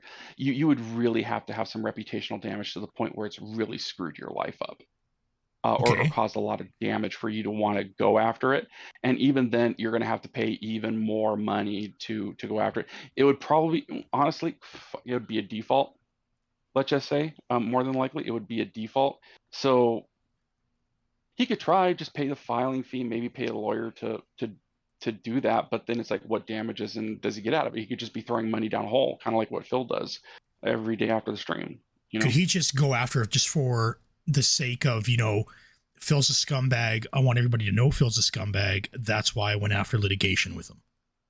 Well, the thing is that it's a little more difficult to do that if you end up going into a default situation, because it really wasn't decided on the merits. It was a procedural issue in which, but you could say that if Phil really felt that strongly, he could have gone and at least filed a response, an answer to it, and not have it default, because some people would say, well, it's not necessarily a full-blown admission, or you didn't prove this through introduction of evidence and through testimony, in which you actually saw Amber Heard, prepping herself with water, kind of like what Phil did with T. Carter, the same way, in order to make tears. How she was posing in court for photo ops as if she was crying. The tears would turn on and off, going back and forth, right? People saw that, and people understood, and that's where it's most powerful. Here, yeah, he could do it, but it would be a default judgment. It would more than likely be a default judgment because Phil wouldn't do anything about it. And honestly, like I said, it could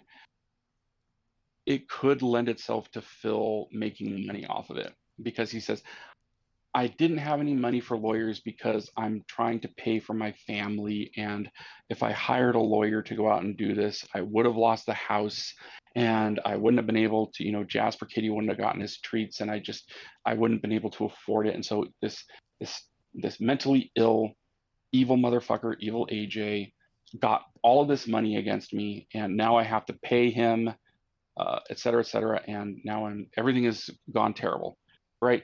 So please tip. Yeah. Right. Because this mentally ill detractor. And so he could end up making more money, back than what EvilAJ could end up potentially get out of him. Or EvilAJ could end up getting a judgment in which there's there could be some money on it, and he could put a lien on Phil's house, get it reduced to a judgment and put a lien on Phil's house. And then if it's large enough, he could force a sale. Oh, that would be awesome. Imagine Phil getting There's kicked out of the always that. Wakanda, right? Yeah, that's possible. Trying to force a sale on to enforce a judgment like that, possible. Oh, if it's your only place to live, a lot of judges might not like doing that, but they might. Something to investigate. But otherwise, I would say just leave it on there until Phil moves or dies, and then when it sells, it will go into an escrow account, and then it would just be divvied off and given to EvilAJ at that point, sometime in the future. So that there, but would statute of limitations have run? No, typically it would be for defamation. It depends on the state. It would probably be anywhere between 1 and I think up to like 4 years. I believe in California it's typically 2. I believe it's 2. But yeah, it's typically between 1 and 4 years. And considering this just happened now, anything that would have happened within the last, well, it also depends on where EvilAJ sues. More than likely, does everybody know where EvilAJ lives? I don't know. I have no idea which state he's in. If he's he's in the United States, I know that, right? Yeah. Yeah, I believe he's in the United States. Yeah, 2 years in West Virginia. So it would probably be easiest to do it in Washington because that's where the act or the transaction or occurrence occurred, was in Washington. But yeah, it would be at least 1 to 2 years. So anything that was said about him recently, including today, that's fine. Any of the really old stuff, obviously not. You can't really do anything about it. But if he wanted to prove a point, if he wanted to do it based upon the principle of the, if you wanted to do it based upon just the principle of it, yeah, he could do that. I mean, you could file a lawsuit on anything you want. Like Prophet, you and I could literally file a lawsuit against you here in the United States because and say that you failed to deliver. I hired you to do an advertising campaign, and you failed to actually follow through and get the advertising put online, and you didn't get the ads running on TV, and you didn't print up any of the print ads or anything, and you'd be like, what are you talking about? I'm not even in the advertising business. You say, I could still file a lawsuit accusing you of doing that. Yeah. They don't read these things when you file them. It's not their job to do that. The judges don't read them afterwards and think, oh, this is completely silly and this is just obviously ridiculous and I'm going to throw this out. No, it's not their job to do that. So, you can file a lawsuit on anything that you want, and people do file lawsuits on anything they want. But actually, there was a guy who ended up getting a default judgment because his crazy neighbor was complaining that his dog was howling so often and so loudly that he was suffering from such sleep deprivation that he was having hallucinations, and his entire life was ruined, and ended up getting a $500,000 judgment against him because got sued, got served, thought this is ridiculous, nobody's ever going to believe this, threw it out. 30 days passed, they filed for default, and boom, $500,000. Holy shit. $500,000 judgment. Yeah, that's how it works. Don't ignore that shit. I'm gonna come. If any of the guys in chat, if you ever get something in the mail from your local like child support service office saying that hey, somebody says that you're a baby daddy, don't ignore that. Go get the cheek swab. Never sign a declaration of paternity.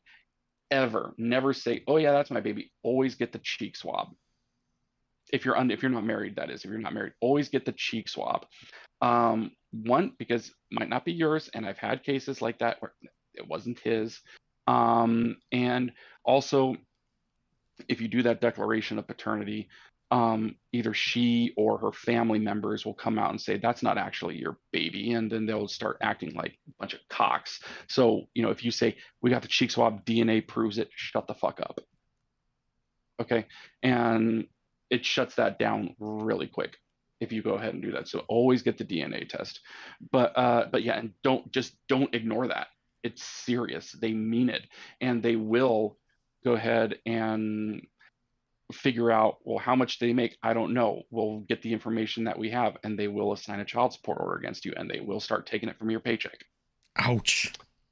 Yeah, and that's how they roll without you knowing anything, but without you participating in it all. They gave you fair warning. Just don't ignore that crap. Okay, I've got another question though in regards to the EvilAJ shit. Okay, so everybody knows that Phil has registered Burnell Productions, as a company, right? Or a sole proprietorship. He likes to call this Yes. company. Burnell Productions is not listed anywhere on his YouTube channel whatsoever. There's nothing there. It's just something he's registered on his own. Could Phil turn around and go, it's damaged my business, and take it that route instead of like EvilAJ suing Phil and Phil suing EvilAJ? Could he use his business as a platform to do this? He could say Burnell Productions, but I mean, he really doesn't use it. It's a sole proprietorship, so he's one and the same with the business. Yeah, and So I mean, he could say it's damaged his business, but more than likely it would be. But then you just play Phil. What does he do? How does he act? How does he treat people? You could show that he lies about things, especially if you get into the things in which he starts talking about the bankruptcy, and he says this is how the bankruptcy works. And now we demonstrated the last time in which he said, oh, I had to talk to multiple judges and go through line items, and we had these meetings, and the docket doesn't show it. He was lying about it, and it never happened. And he was just trying to play up how complicated the project was, or how the process was, and trying to blame difficulty on the trolls. That's all he was trying to do, and trying to gain sympathy for it. The guy needs a sympathy. He needs somebody. He needs to suckle on a teat and have someone suckle on his cock, on his little teeny tiny cock. That he just wants his little e-peenie. That's because the narcissism, right? It's a narcissism. He's like one of those little, it's one of those little, he's like a fucking baby monkey that you see in those videos that are just constantly screeching and gecking and everything, and they run to their mother and they start sucking the teeth. That's Phil right there. Yeah. You know? And that's what I like with Phil throwing that massive tantrum because he wasn't getting his way. But then there's some denthead that's already got the video downloaded. He's going to watch it anyways. But so in your opinion, because in my opinion, I don't think anything is going to come of this. I think Phil's going to watch it tomorrow. And so what are your thoughts on it? Like, how do you think it's going to play out tomorrow? Well, actually, what are the odds that DSP fights it? Like I said, I think it's less likely. I saw that, who was it? Ramen Brahman asked, I think that there's a good chance that Phil, if it does come to it and EvilAJ does file a lawsuit, technically, EvilAJ could even file a lawsuit in his home state, because Phil has a national reach. Not very many people see him, but it reaches everywhere where YouTube can be. And he was directly insulting EvilAJ. He published this defamation in wherever EvilAJ happens to be. So good luck if it's not Washington, Phil responding adequately and within typically it's 30 days, right? If he I don't see he would fight it. It would probably go to default, and he would try to get pity bucks off of it, and trying to say how it's ruined his life and how he's been costed. He's like, all of a sudden it's like, I had to write them a check for like $45,000. It's like, motherfucker. It's like when he said, I have no money, but they took $9,000 out of his account. Where'd you get the money? All of a sudden, right? If you were scraping by daily on this stuff and you had no money, where did you get nearly 10 grand? And he might end up pulling something like that, or saying, I don't have the money, and they'll come from my house and they'll come and they'll drag me out, and they'll take Jasper Kitty and they'll grab him by the scruff of the neck and they'll throw him out, and he doesn't have claws and he can't survive, and Jasper Kitty will be lost. And you don't want Jasper Kitty to be lost outside, guys, do you? No. So pay the fuck up. Oh yeah, he'll definitely beg like the high heaven if it ever went to a legal issue. Like he would just. Yeah. But also, what's the chance that of anything happening at all? It's also very good chance that it just goes, and it's just another chapter. And we watch Phil act like a scorned bitch and try to retcon shit with provable lies, in which we can turn into content, and we might get a laugh at it. And you never know, he might get something really ridiculous out of it. Do you think might get something really ridiculous? Another crying segment. Oh, that'd be fucking phenomenal. Another fucking those gator tears of his, right? Those crocodile tears. Mm-hmm. But do you think this in any way affected Phil's audience to look at him and be like, dude, what the fuck are you doing? Like when he threw the tantrum and everything, and he was playing that laugh, and he was laughing like a fucking lunatic. Do you think There are anybody was some. like? I was reading his There's chat there on Jad's Mhm. stream, and I was just like, Phil, man, you're fucking up. Just shut your mouth, because some of these people in your chat, because he was watching chat like a fucking hawk again. Because Mhm. he didn't want people calling him out or telling him like, why are you acting like this? And people were in his chat. So, do you think this is going to have a negative impact on him? I mean, just the way that some of them, like who was it? Plum Girl was talking about his jowls and everything when he was doing that and how they were shake. Wasn't it during that time when he was? Yeah, that close up that he did. Yeah, yeah, the shaking jowls. But I mean, some of them they might say these things and say these things about him, but there could be a few. There Like could be a if few who might get sick of it. But I mean, first, this is just such a tight knit, hardcore community. I I don't I don't know if necessarily this would be enough. I mean, who did you lose over John and Howard?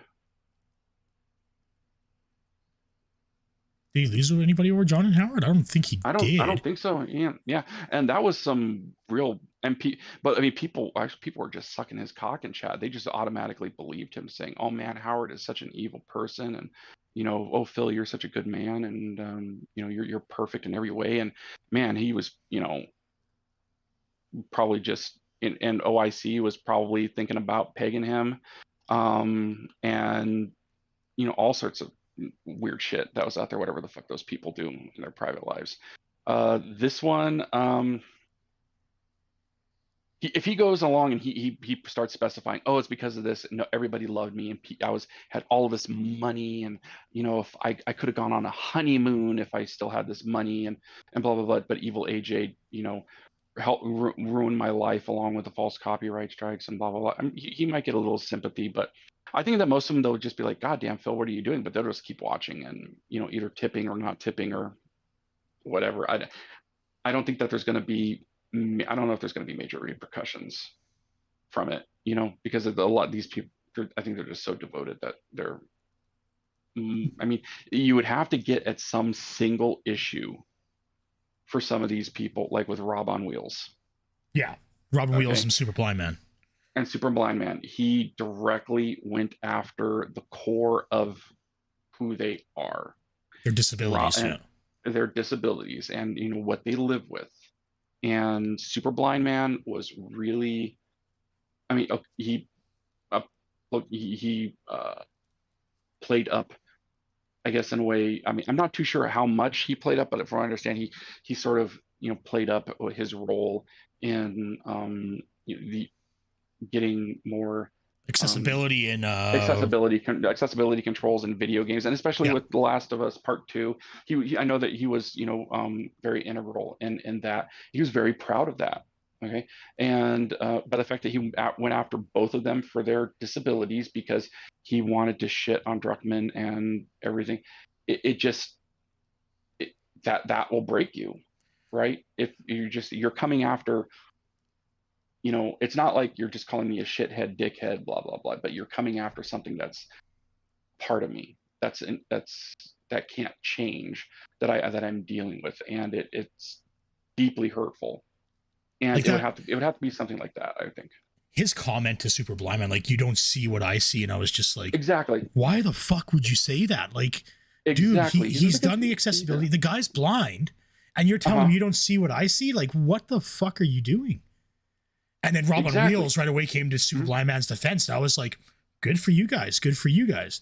And then when Mhm. Rob said, he's like, I'm never going back. Like, he's a fucking loser, blah, blah, blah. And it's just like, you're just noticing this But now. It took you're just noticing this now. It took Phil insulting your disability to get you to wake up. At the same time, it's like, good for you, but dude, you've been supporting him for years. Yeah, he would have to go at, and for other people, it would have to be something like going after. Um, God, I just remembered that there was some. Um, I'd have to look it up, but I know that there was, I think, a streamer or maybe a content creator. was some years ago. I think they ended up going after people over miscarriages, and was insinuating that there was that there was a somebody who had multiple miscarriages and publicly, and that just got a lot of people to just go and shit on them. And it's it has to be something like really, I think it would have to be something really deep and personal, because otherwise it's just fucking Phil, you know. Because the more like this Spurgo today was just like the more and more shit that goes, like especially the last couple months, I'd say things have gotten pretty fucking desperate for Phil. Like he's been lashing out a lot. Like we have the Keemstar lash out, we have the John and Howard reaction lash out, we have the Rich lash out, now we have the EvilAJ lash out, and it's just like, so what is that going to be like a staple of every stream now, or are you just going to lash out at somebody randomly on? Phil gets angry when he doesn't have enough money. If he has the money buff, he's happy. He's having fun. This is great. We all know this. And he gets stressed out when he doesn't have a sufficient buffer, not just a money buff, like you're getting bloodlust popped on you when you're at the end of the boss, but you're getting like an actual, like a buffer. Like he needs to have a certain amount of money, because you have your champion's budget, which is most of everything, and then it's whatever you have left over. It's for all the other stuff you need, but then you beg at the last second in order to go out and get your groceries that you're going to go throw away. Before he was able to get that easily, it's starting to seem like it's getting a lot harder now. But that's him. Like he's trying to own that meme, that meme though of the WWE champions, which is, to me, it's not really a meme. It's more of that's an addiction, Phil. That's a problem you have. Owning it isn't good. Like you need to seek help. He does, but he's not going to. He's not going to. He's going to try to find a way to still scrape on, and he's going to make more cuts. Honestly, a narcissist, when it comes to things like Jasper and his retardation around changing the cat box basically every time it's used, that's what I was thinking, like, how could he be filling up? Like, why is he going and buying supplies all the time? Because I've had cats. Yeah, I've had. It's not like I have to shop every week for my cat. Like I'll go pick up a bag of kitty litter. It'll last me like a month or two. Like, well, right. Or treats, the food that you have. I mean, even if you have something like science diet or some sort of prescription diet, it might not necessarily be that much more than it could be. It'll be a few bucks more than the regular stuff, but or you go and feed him Blue Buffalo, give him the good shit, having your kitty like a king. That's what you should do. But it's like, where's all this money going? It's like, is he donating this shit to like the cat charities? Is he that much of a cat man? Is cat a cat lady? In which she's like, no, you gotta give it to the kitties. It's like, no, he's buying tubs of fucking litter and he's refilling the cat box every time. Because it's so disgusting. The rest of the house is, a roach trap, but it's the cat boxes. I don't know, maybe it's a phobia of cats. Well, again, I don't think he only puts up with Jasper because that's cat's cat. No, right? And a true narcissist, if it came to trying to cut from the budget, they would get rid of the animal. It would be an unfortunate accident. The door would be left open. He would just take it, and he would just take Jasper, drop him somewhere, bring him to the pound in a heartbeat, because you're just a drain. Well, I don't think he allows Jasper outside at all. I think that it's strictly an indoor cat. Strictly indoor cat, but if he could get away with it, Jasper would be at the pound. If it came down to needing extra funds and you became that desperate, it's like, this is just another mouth to feed. Their life isn't worth very much his life isn't worth very much to me, and so it must not be worth very much to him. And he would get rid of Jasper in a heartbeat if it meant that he didn't have to buy the kitty litter or the food or any potential medical bills, because medical bills with a cat, especially if they get Jasper's a male, neutered males, they get those blockages. That can mean a couple days at the vet when you're trying to clean those things up. That could be a lot of money. Again, And when he did that segment about Jasper having the urinary tract infection again, I was just like, no, you're sympathy begging. I'm yeah, like, oh god, and that one did not fly. yeah, nobody That one believed did that not one. fly at all. Yeah, no, people were like, take your fucking cat to the vet, asshole. And that one he was trying to make, another $1,000 off of, because that's how much it would be to cure Jasper's, Yeah, and if Jasper blockage was from the really urinary that tract. sick, he would have taken him to the vet. Instead, he was, oh, I can't, guys, because I got to stream, I got to work, so I'll have to wait till my day Cats, off. Why can't male Cat cats do with it? yeah, exactly. Male cats with well, because she's not allowed to leave the house, or Yeah, she's always working and she's exhausted because she works all these crazy schedules. But a male cat with a blockage can be dead within 24 to 36 hours. They do not, cats do not handle toxins very well at all. And once they start getting urine backing up into their systems, and it starts invading the cells, because like, where is it going to go? It could start penetrating into the cells. It fucking kill them very quickly. Extremely sensitive. Dogs can handle toxins a little more. Cats are almost like a fighter jet. You get one thing out of whack, it can fall out of the freaking sky, and you're just running on turbulence, and it's just very unstable. um and Bladder infections, they can kill a cat very easily, very quickly.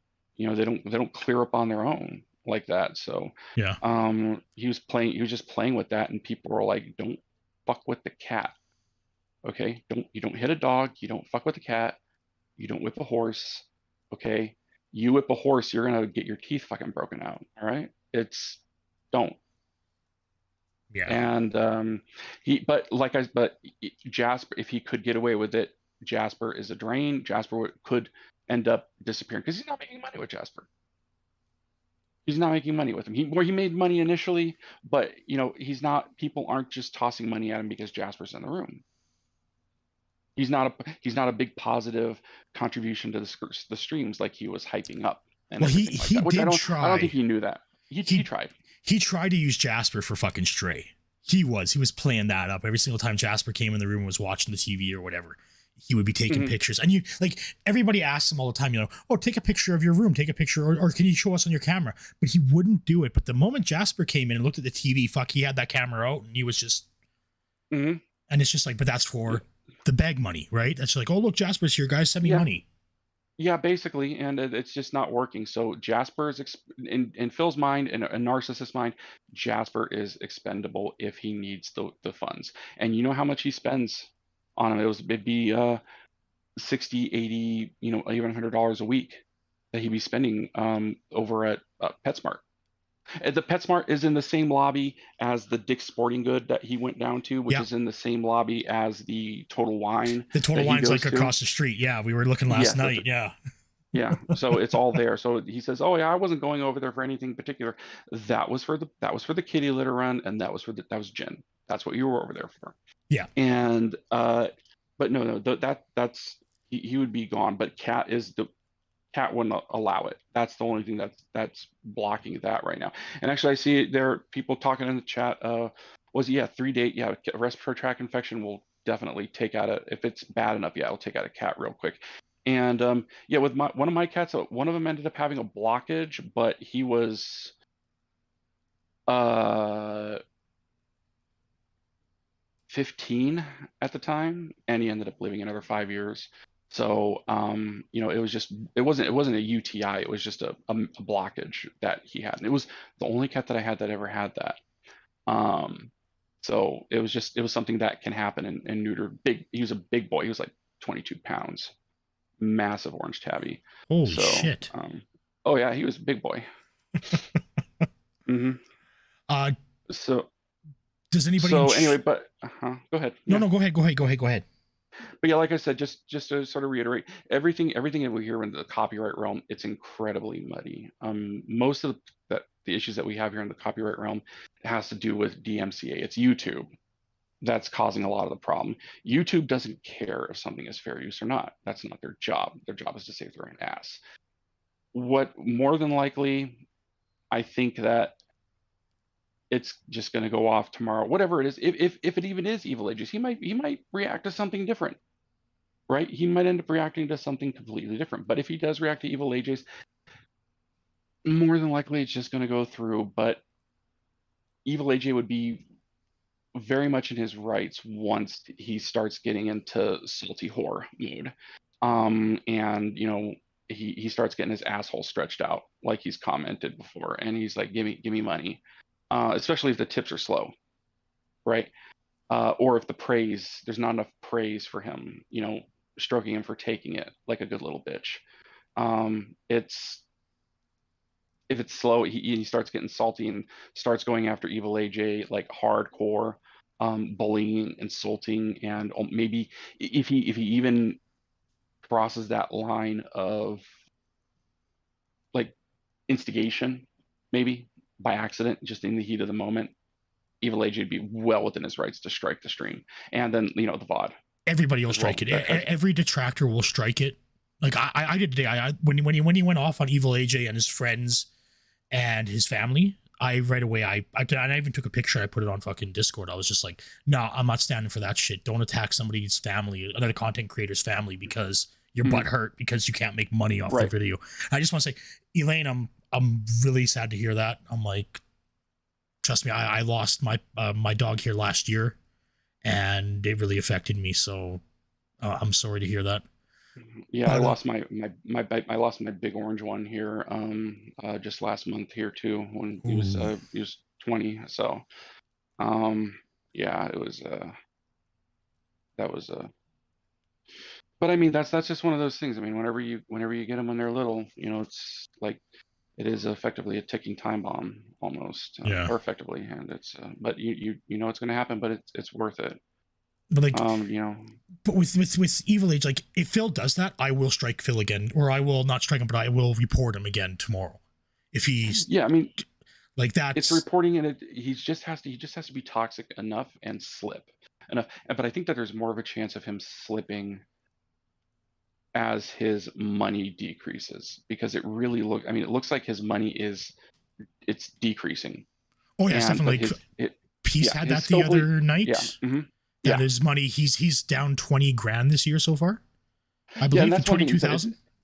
Yeah, it's not even something that I haven't really looked at the tips tracker. It's just something just by watching his content and watching his behavior and his begments and everything. It's just something that you could feel. It's just like there's like a taste or a smell in the air, and it's there. You can feel it, and he's doing really bad, but Scopely comes first, and that's going to be a problem when he starts falling way farther behind on everything else, right?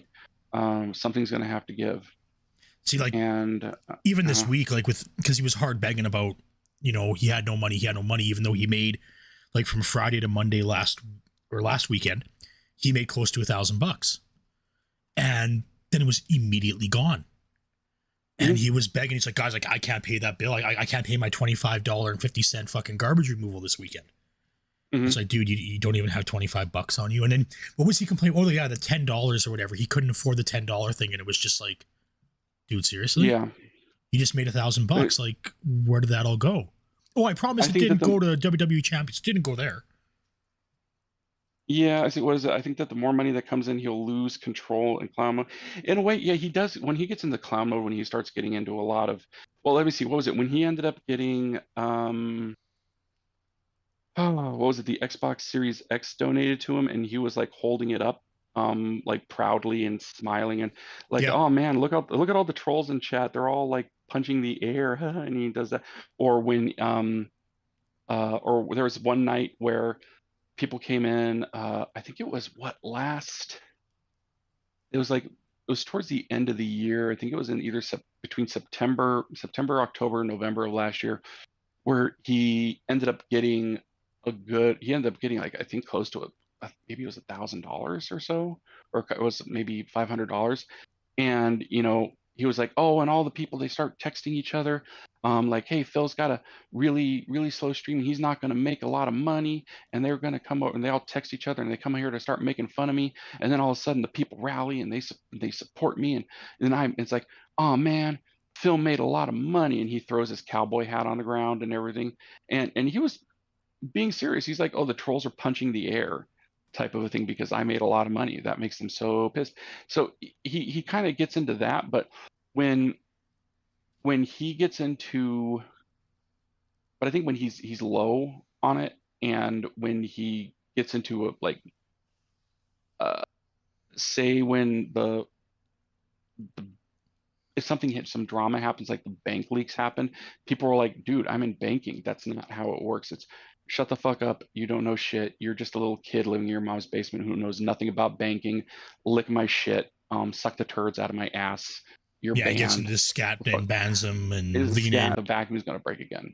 And that was That's probably- today. That was today. Like that, his entire spurg about EvilAJ was just so far off the rails. Like, yeah, and he just ranted on and on and on about nothing, and people are waiting for him to get to the point, and it's just like, just say what you want to say, end the podcast, get to your fucking gameplay. Yeah, but he does it in order. He does it to control the narrative. One, I think he does all this to the podcast. He wants to have the illusion of being a serious podcaster for his own ego. Phil has no pride. But it's not a podcast. Like, a podcast is like what you and I are doing right now. We're having a discussion. We're debating the ins and outs and everything. Phil just sits there and rants. That's not a fucking podcast. I know, but he calls it his podcast, his pre-stream. And his pre-stream. It's for his ego stroking. It's for directing the pay piggies. It's for setting up. It's for setting up the next emergency that could potentially be arising. And it's also just, I mean, it's there so that he knows that he starts saying things. I think that he could do it even to sort of like prod, chat just to see how they may react. And he's looking for people to ban mostly, and to use up time so that he could say, I'm super busy. I don't have time to go out, and so I have to rush on my day off, and I'm so exhausted, and I'm working so hard for you guys. Look at all that I work. And it's like, you control that. Your pre-streams used to be what, half an hour back when he was on Twitch sometimes. Yeah, now it's like an hour and a half, 2 hours sometimes, and it's just like of him, bitching about nothing. Back then, he could rock back and forth in the chair, kind of like I noticed that body rocking video then that got struck. It's no longer on YouTube. The one that had the one where you could see Phil through the background, and he was rocking back and forth in his chair. Yeah. And that one ended up, I think, got struck down. That was a primo piece of detractive material. But he couldn't do that for his own comfort. But he controls the schedule, and that's so that he can create the fiction of, I don't have any time, and I'm a serious mature adult because I'm working so hard. Because if he did have let me see what his morning stream is. If you just do the stream, it's what, 4 hours? Not counting the pre-stream. Not counting the pre-stream, he starts at 11:45. Well, it's supposed to be 10:45 his time, right? Yeah, but he doesn't show up until like 11:15 till 4:45ish. Yeah, so it's supposed to be from like 10:45 to 4:45, so it's 6 hours total. So it's about 2 hours of pre-stream, and then, or hour and a half of pre-stream, and the rest is gameplay. So if he started off right off the bat at, let's just say 11 o'clock, and he went from 11 to 3 or so, that's, or even if he went from, say, 10:30 to 3, or 10 to 2, something of that nature. That might be a little bit too early, but if he just shortened it up like that, then it's like, dude, why couldn't you have gone to the store in that extra 2 hours that you now have? Why do you have to? It's right around the fucking corner. I could go to the store in a half an hour and grab things that I need, and then get back and have plenty of time. Well, he literally lives right next to the mall, the Renton Mall. Like if you look up his address, right? If you look up Burnell Production on Google, the mall is right there, and that's basically where he goes and does all his shit. So it's literally like a 5-minute, 10-minute walk, and it's like he can't do it. Right, but he doesn't do that because it's, With Kat, when she was working in the grocery store, if Kat works at a grocery store, why the fuck can't she bring groceries home? Why can't Yeah. she use her employee discount and bring them home? I've known people who've worked at grocery stores. Guess what? And I've seen people who are off their shift at grocery stores. What are they doing? They go shopping. They buy stuff. They use their employee discount, and then they go home. But his excuse is nobody who works in a grocery store wants to hang out after work and do grocery shopping because they've been in the grocery store all day. It's convenient. You're already freaking there. Get what you you're need there. and then go home. You're already freaking there, right? And so that's what normal people do. But he does it because, like I said, it's eating up the time to where it makes him look like he's more serious and more busy than he is, and make it look so freaking horrible that, oh my God, Phil only has 1 day off a week. The poor man, he's just so put upon. He can't do anything fun, and it's it's just constant victimization. That's what it is. It's just the constant victimization. But a lot of his, and it's a lot of his, like, and I know I've said this in prior videos, a lot of the people that are in his chat, mainly children. Then you have the people with disabilities who, you know, like for you're on call on the weekends and work all week. I do massive amounts of overtime. I work sometimes 7 days a week. Like when we had to move my shop here, I worked 3 or 4 months straight without a day off.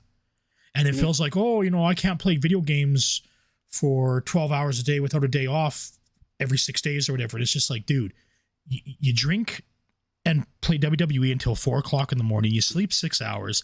You get up, like today on Jad's stream, he's in his fucking underwear. He gets up to go into the fucking closet, and you can see him. He's in his boxers. And it's like, so he just rolled out of bed, and then he streams for like fucking 12 hours, and then he just plays WWE and drinks all night long until 4 o'clock in the morning, and resets it.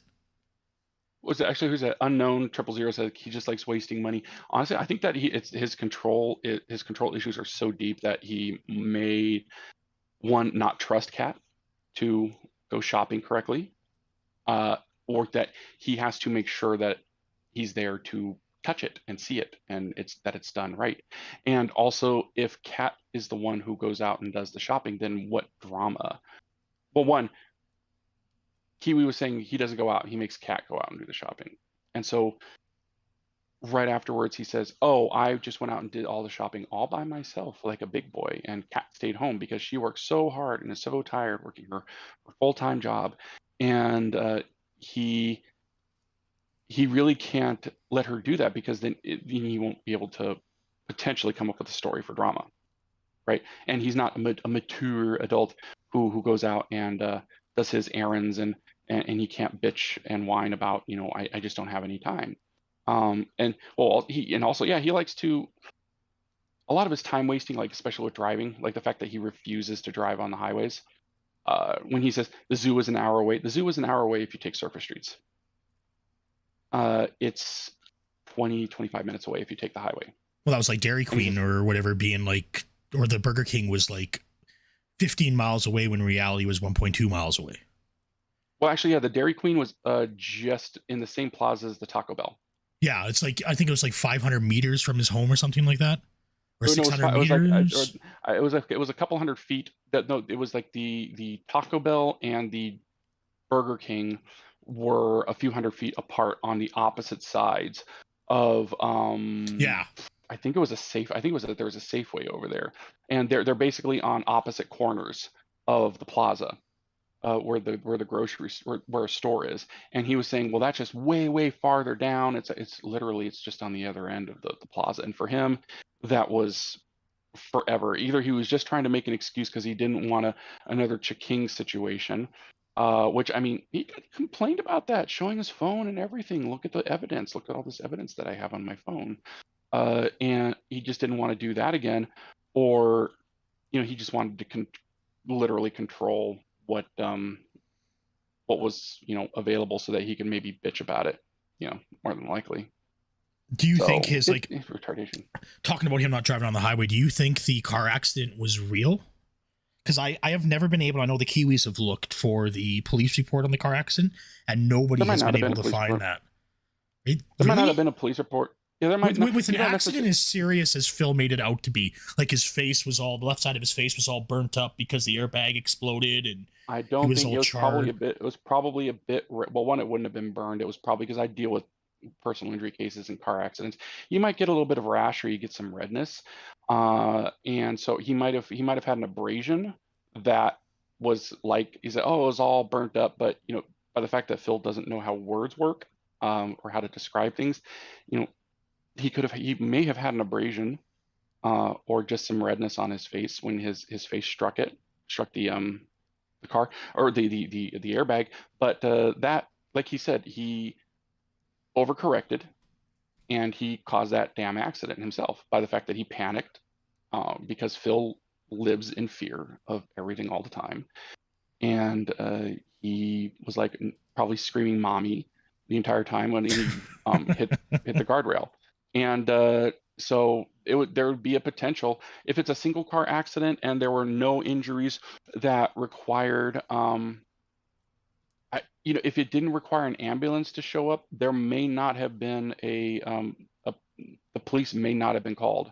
Now, typically, if there was damage to some like guardrails, might have come along and done that, but he might not have actually, you know, he may not have struck a guardrail. He may have struck a wall, and there was like no real damage that could be seen, or he really hyped up the damage on what there was. All you have to be doing is going about 25 miles an hour and have a collision for the airbag to go off.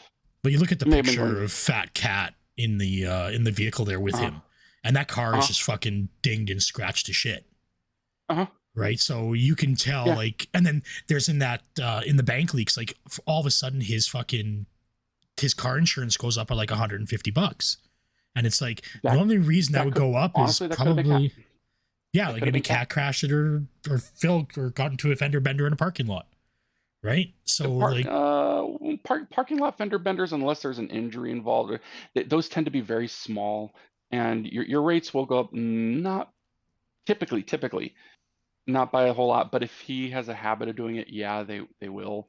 Uh, and because they're so low speed, you're looking at maybe sometimes sub 5 mile an hour speeds when it comes to these parking lots. yeah, Yeah, also, yeah, there are certain propellants, these older, I'm sorry, I just was looking at Roach Bait here. There were certain propellants that were in, they had um like an anti-caking powder, to make sure that the airbag deploys properly and doesn't stick together. That can also potentially cause some that could cause some abrasions. But it's either you potentially have a minor abrasion from some, you know, from some a little bit of powder, or your face smashes into the steering wheel. It's like, choice is yours. So, I mean, remember my aunt was telling me when she was a lot younger, master brake cylinder went out on her. She had a Fiat 500, and the master brake cylinder went out, and she was going around trying to stop, and bam, ended up rear-ending someone. And guess what? Where her teeth went right into the steering wheel back in the day, ooh. back in the 1970s. That it's like, which one do you want? So I'd rather take the abrasion. Thankfully, I've never been in a car accident. So Yeah, but Phil probably overplayed it though, because it's like the way Phil describes it is yeah. his left side of his face was all burnt up, he was all bloody and Uh-huh. everything, but he still went to school Mm. the next day. Yeah. So, and it's Yeah. just like, really? Yeah. Well, you could at that age, you could probably get through the pain if it was not too bad. So more than like, if he went to school the next day, the injuries probably weren't that bad. He may have been sore. He, may have been stiff a little bit. But I mean, hell, I've seen people who've gotten into some pretty bad accidents where airbags deployed and they're out playing basketball, but maybe the same day or the next day, and you can literally not start feeling pain until maybe it could be like later on, or maybe even 2 days later, in which all of a sudden you just be sitting there, you're like, ow, and it just comes on like that. Yeah. It just depends on your physiology. So yeah, that was just his thing. It's probably related to that. It's also, I think, it's his fear, and it's also a way to play up the fact that he can't do anything. I can't go to the zoo, guys. My wife who detractors may try, who is my soulmate, who has the bikini body, uh, can't even go to the zoo because I can't make enough money because of the fucking trolls. So it's just using it all as pity and sympathy, and because he has this almost arrested development thing. It's like, what, the zoo? What's the obsession with the zoo for all the years? It's wholesome, right? It's like going out for the one meal out with my wife, who deserves it because she has to cook every single other meal and works so hard full time, and she has no other luxuries in life. She can't go to the zoo. She has no honeymoon. So why can't we go out for just one nice meal? Why can't we just have that? Why can't I provide that for my wife? Like, And it's sort of like that, and that's his shtick. It's like, I'm trying to be the family man. I'm trying to, just give her the one tiny morsel of normality that everybody else has, by the meal out, the nice meal out with my wife, as a break from their working 24 hours a day, both of them. So see, I'm single, so I get home from work, I look after my parents, so I make sure they have their dinner and everything like that. So for me, my meal out maybe once a week if I go out with my buddy and his girlfriend, mm-hmm. and we'll go for dinner or whatever like that. And then, Mm-hmm. but big deal. But I have a job, I have my money managed, Mm-hmm. I can afford those things. Whereas Phil has to go on and beg, oh guys, my day off is tomorrow, and Yeah. I need at least $100 to go to the sushi bar with Kat. But like, Yeah. with like that relationship dynamic is so fucked. Like, how do you think Kat is embarrassed to tell like friends or coworkers like what her husband does? He plays video games all day long and begs for money. At that point, I don't even think she would mention it. But it's got to come up though, right? Like, It's gotta oh, come up. what does your Honestly, husband do? Oh yeah, and it's just like, oh well, he's in entertainment. you Oh know really? What does he what? do? Like, You know what? It's whenever I've had clients who've, somebody who, it's like, oh my God, like your ex or your husband did this, or your wife's done this. It's like, yeah, yeah, and it's sort of like, it's just sort of there for them. Or they try to change the subject, or just say, oh yeah, they just do stuff online, like, just stuff with maybe video games. They might not know. Honestly, they may not know. And she just says that he works in the video game industry, up there in Seattle. I mean, you know, that could be something like, yeah, he just works in the video game industry, or he's a test he just tests in which in a way is like, yeah, he looks for glitches and he finds them all the time.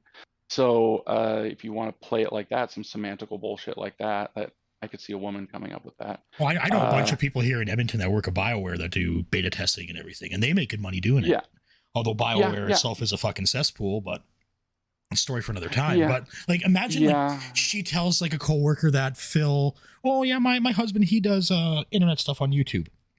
So then that coworker then Wants looks to go up and look. Yeah. and looks and then I don't comes think into I don't work think next she day would. and it's just like, I honestly, if you want to be smart, don't even mention YouTube. You Just think as she she does does, that? I don't even think she mentions YouTube. I think she probably has a good solid story where people can't find out what the hell he does, and makes it so that people won't go looking or getting curious and typing it up. Because whenever I've had coworkers in the past, when I used to, work retail, it's like, I don't it's like, oh, oh, you're married? Oh, it's like, I wouldn't even necessarily, you know, dig too deeply into, their personal life like that of, everybody who was there. Maybe they would bring up, oh yeah, my husband, or oh, my wife or girlfriend. I didn't go. I might not even know their names necessarily. And sometimes, I mean, sometimes I did, but not everybody. And you don't go searching that shit. It's like, who cares, right?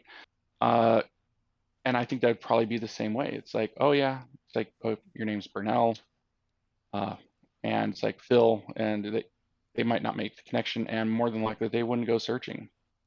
Or if they do know, it's just sort of there, and it's like, and if you make a big deal of it, then it could end up causing HR issues. So just, shut up. You know, that's she what I get, would. Kat gets when that fired happened. from fucking Kroger because she's married to Phil. Like that would be. Oh no. The people, the coworker who looks it up. The Yeah. coworker No. who Yeah. looks Yeah. it up Yeah. and Yeah. makes it weird because she's the innocent. Well, she's not so innocent. Oh, God, it's like, what does She she is know an when she married innocent. Phil? Like she is In a like way, she's innocent. like you look at how they met. Like she was with another guy at the time, and Phil's big moral standings, right? He's got these huge moral standings, but yet he's going to commit adultery with Kat, and she's involved with another guy, living with another guy at the time. Phil's flying her across country to come and spend time with him.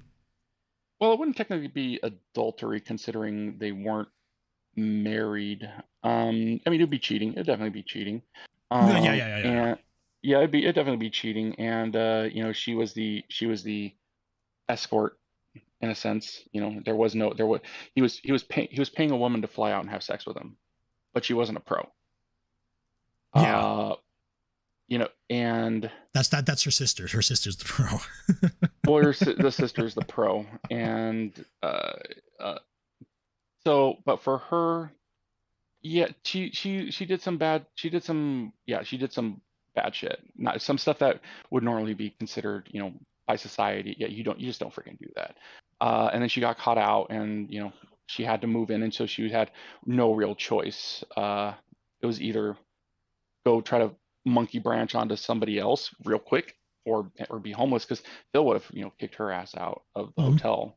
Pretty sure Jenna has instantly. room in that van, so Eve, you got to get from what I've seen, you get a contact high up that girl just by being on the same block as her. I still can't believe that Kiwi guy fucking went and did that. He took one for the team. Like, let's just put it that way. I could believe that degeneracy. I've seen some pretty fucked up. I've seen some pretty fucked up shit, and that's I could fully believe that. So I mean, you could just the way you see her, and it's like I could taste how you smell. That she looks like one of those types of people. You could just like, yeah. Like I'm standing here and it's like I can literally taste garbage from how you smell. And she probably doesn't wear deodorant. And like she said, just probably reeks of weed. I can't personally, I can't stand the smell of, weed. Like really, I just can't. I just don't like it. I do edibles because of my hydrocephalus.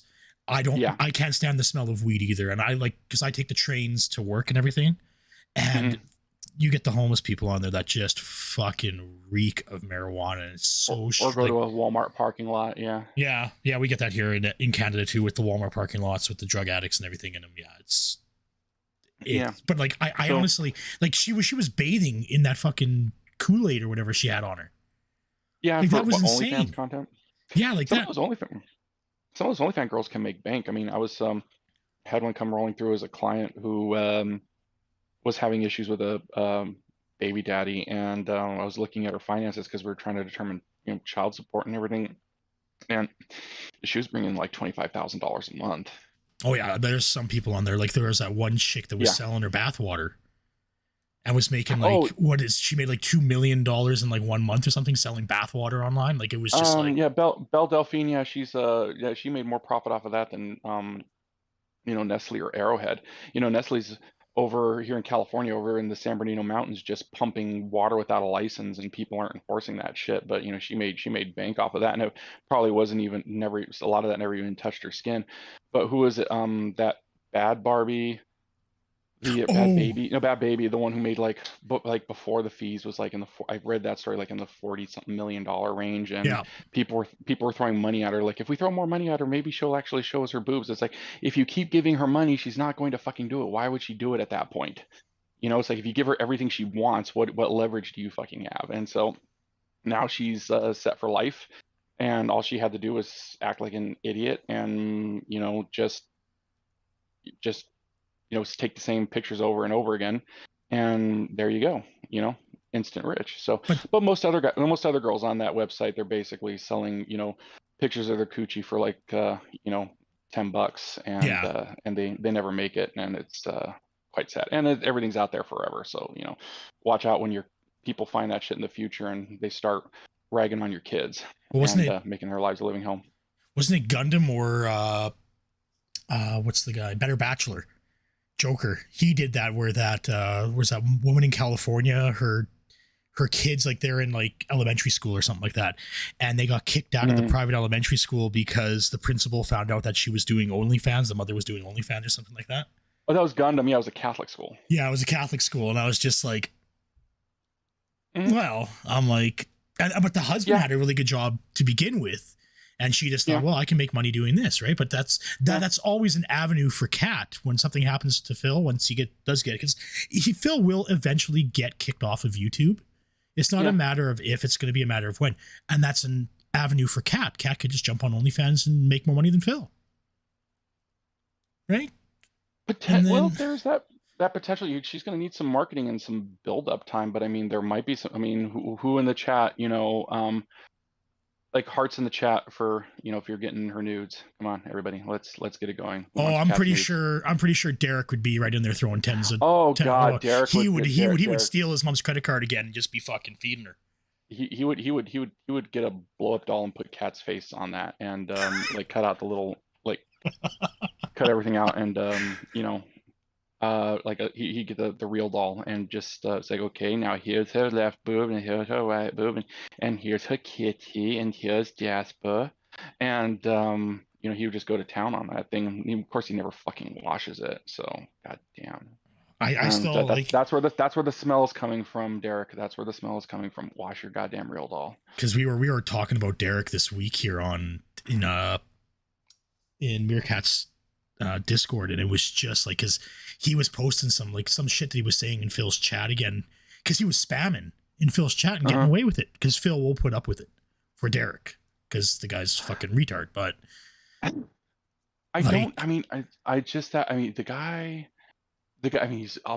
I don't know if he's threatened Phil like specifically, like I will come and gut you like a fish, but he puts up with Derek for no money, really, right? And it's one of those bizarro things. But I mean, it could also be because Phil could be a bit of a sex pervert himself. Well, softy. Like, could also be a bit of a pervert, like on that end too. And so he tolerates him as like a brother in Christ or something like that. And see, there is a theory that after Derek's mom caught him stealing the credit card, that they had contacted Phil, and the theory is that they might pay Phil behind the scenes to put up with Derek, because Derek isn't all there. Derek is.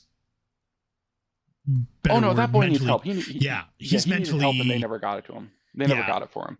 But they also homeschool him, right? Like, he has no social skills, just like Phil. He has no social skills. He lives in this little tiny bubble, and his parents baby him, and that's, I think, with him and Phil, they're exactly the same. But Derek's a little bit more mentally fucked up than Phil, I'd have to say. I could get Phil's very childish. He's a man baby. They have addictions, but Derek is much, much more arrested and could even be potentially some sort of brain damage. I don't think it would be the way that he looks and acts. It might not be congenital. He could have suffered from some sort of brain damage when he was younger.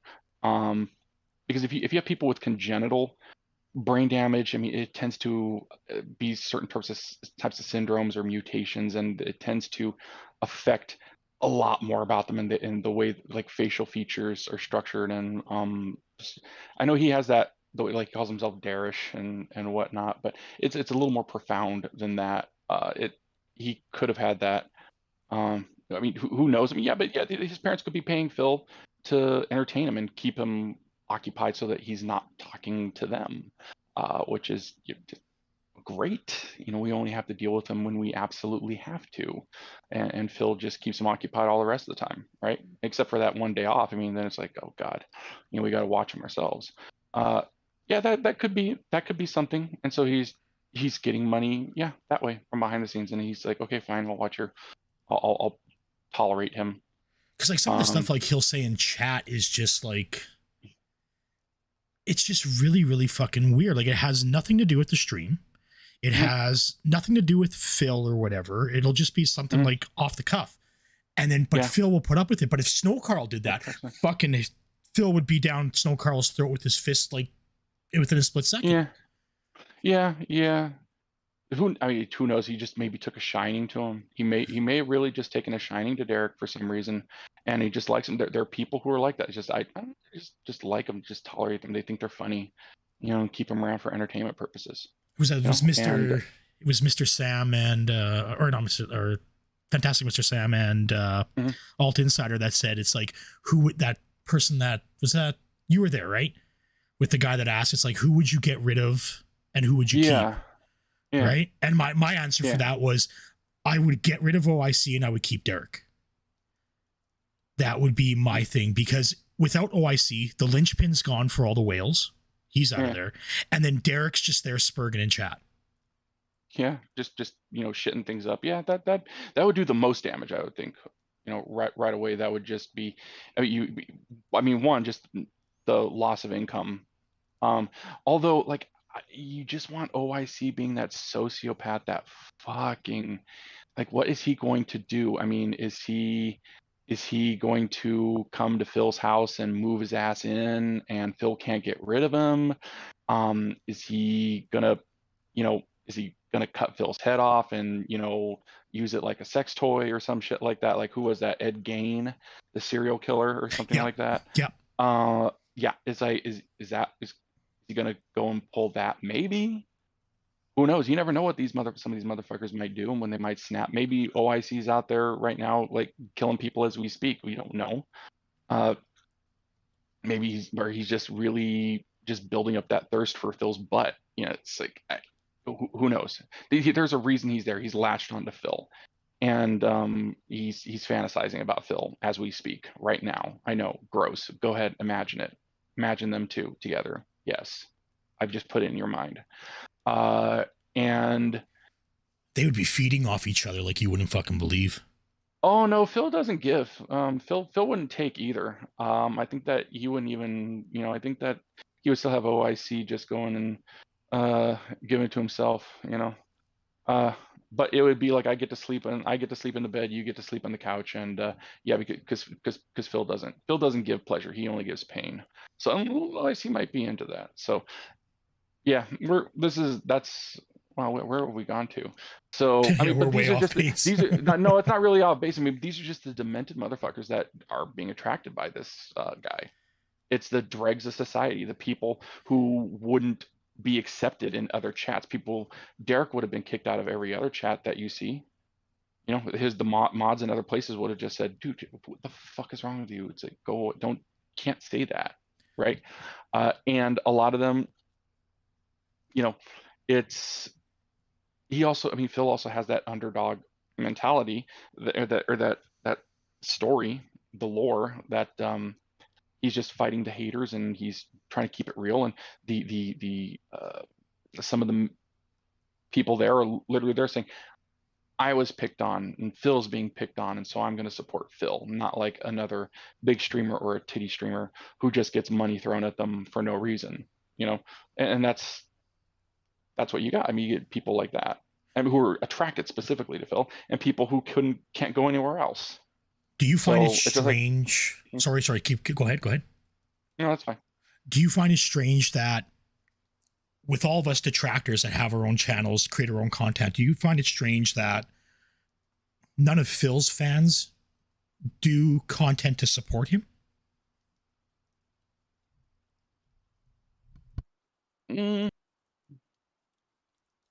Like, how hard it's not difficult not really. One, because the level that his fans are, that it's almost like his content is perfect on its own and it speaks for itself. And also Phil, if they were to create more content like that, other than some stuff like maybe that could be used for intros and outros and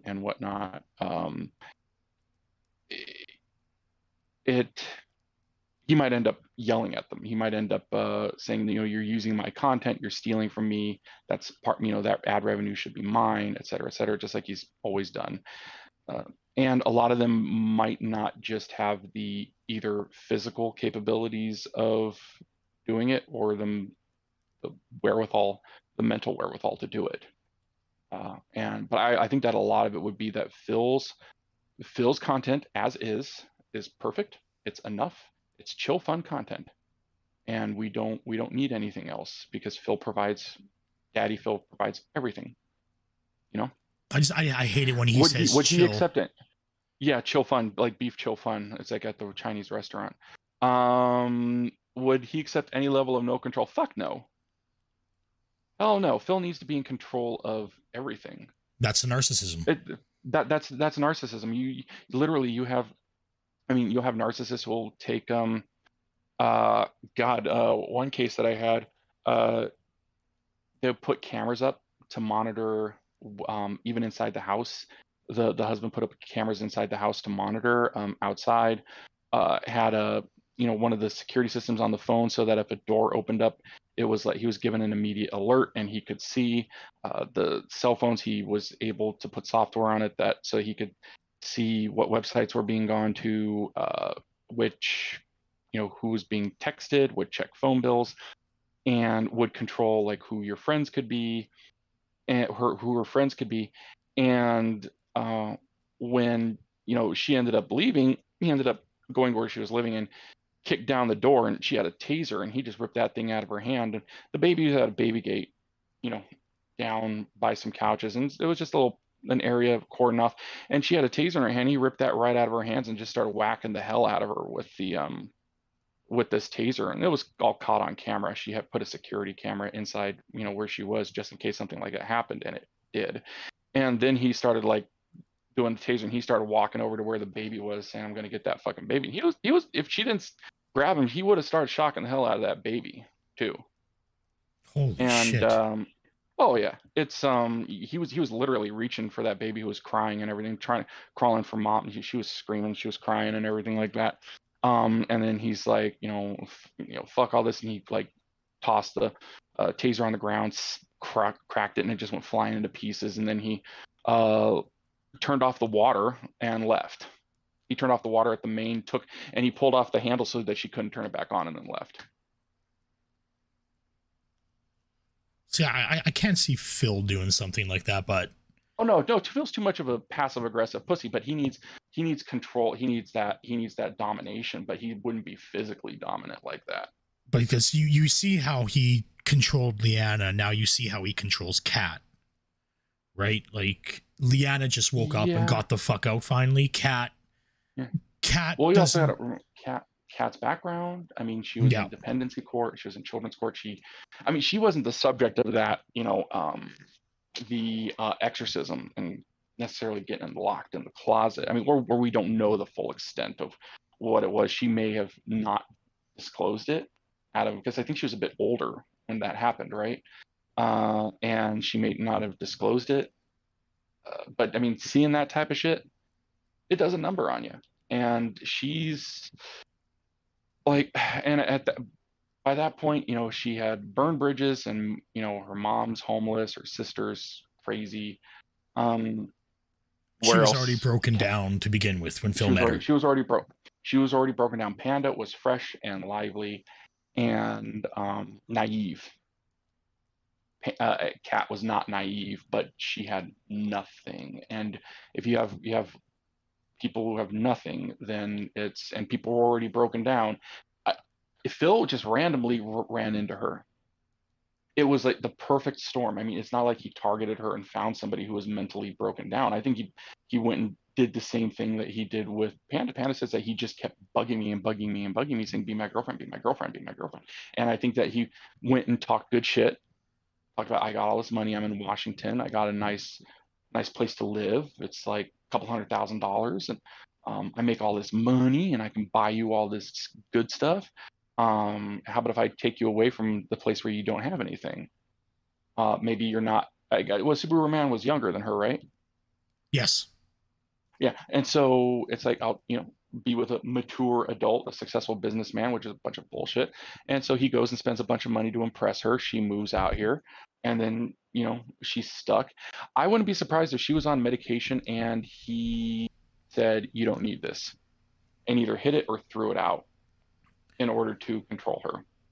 A lot of people do that. If you have antidepressants or psychotropic drugs or something of that nature, they will go ahead and, you know, if they know that you will not, if it's not something like Risperdal or schizophrenic, if she, oh god, if Kat was schizophrenic, I think that he probably would have just dumped her out on the street and been like, fuck that, and found someone, just moved on to the next one.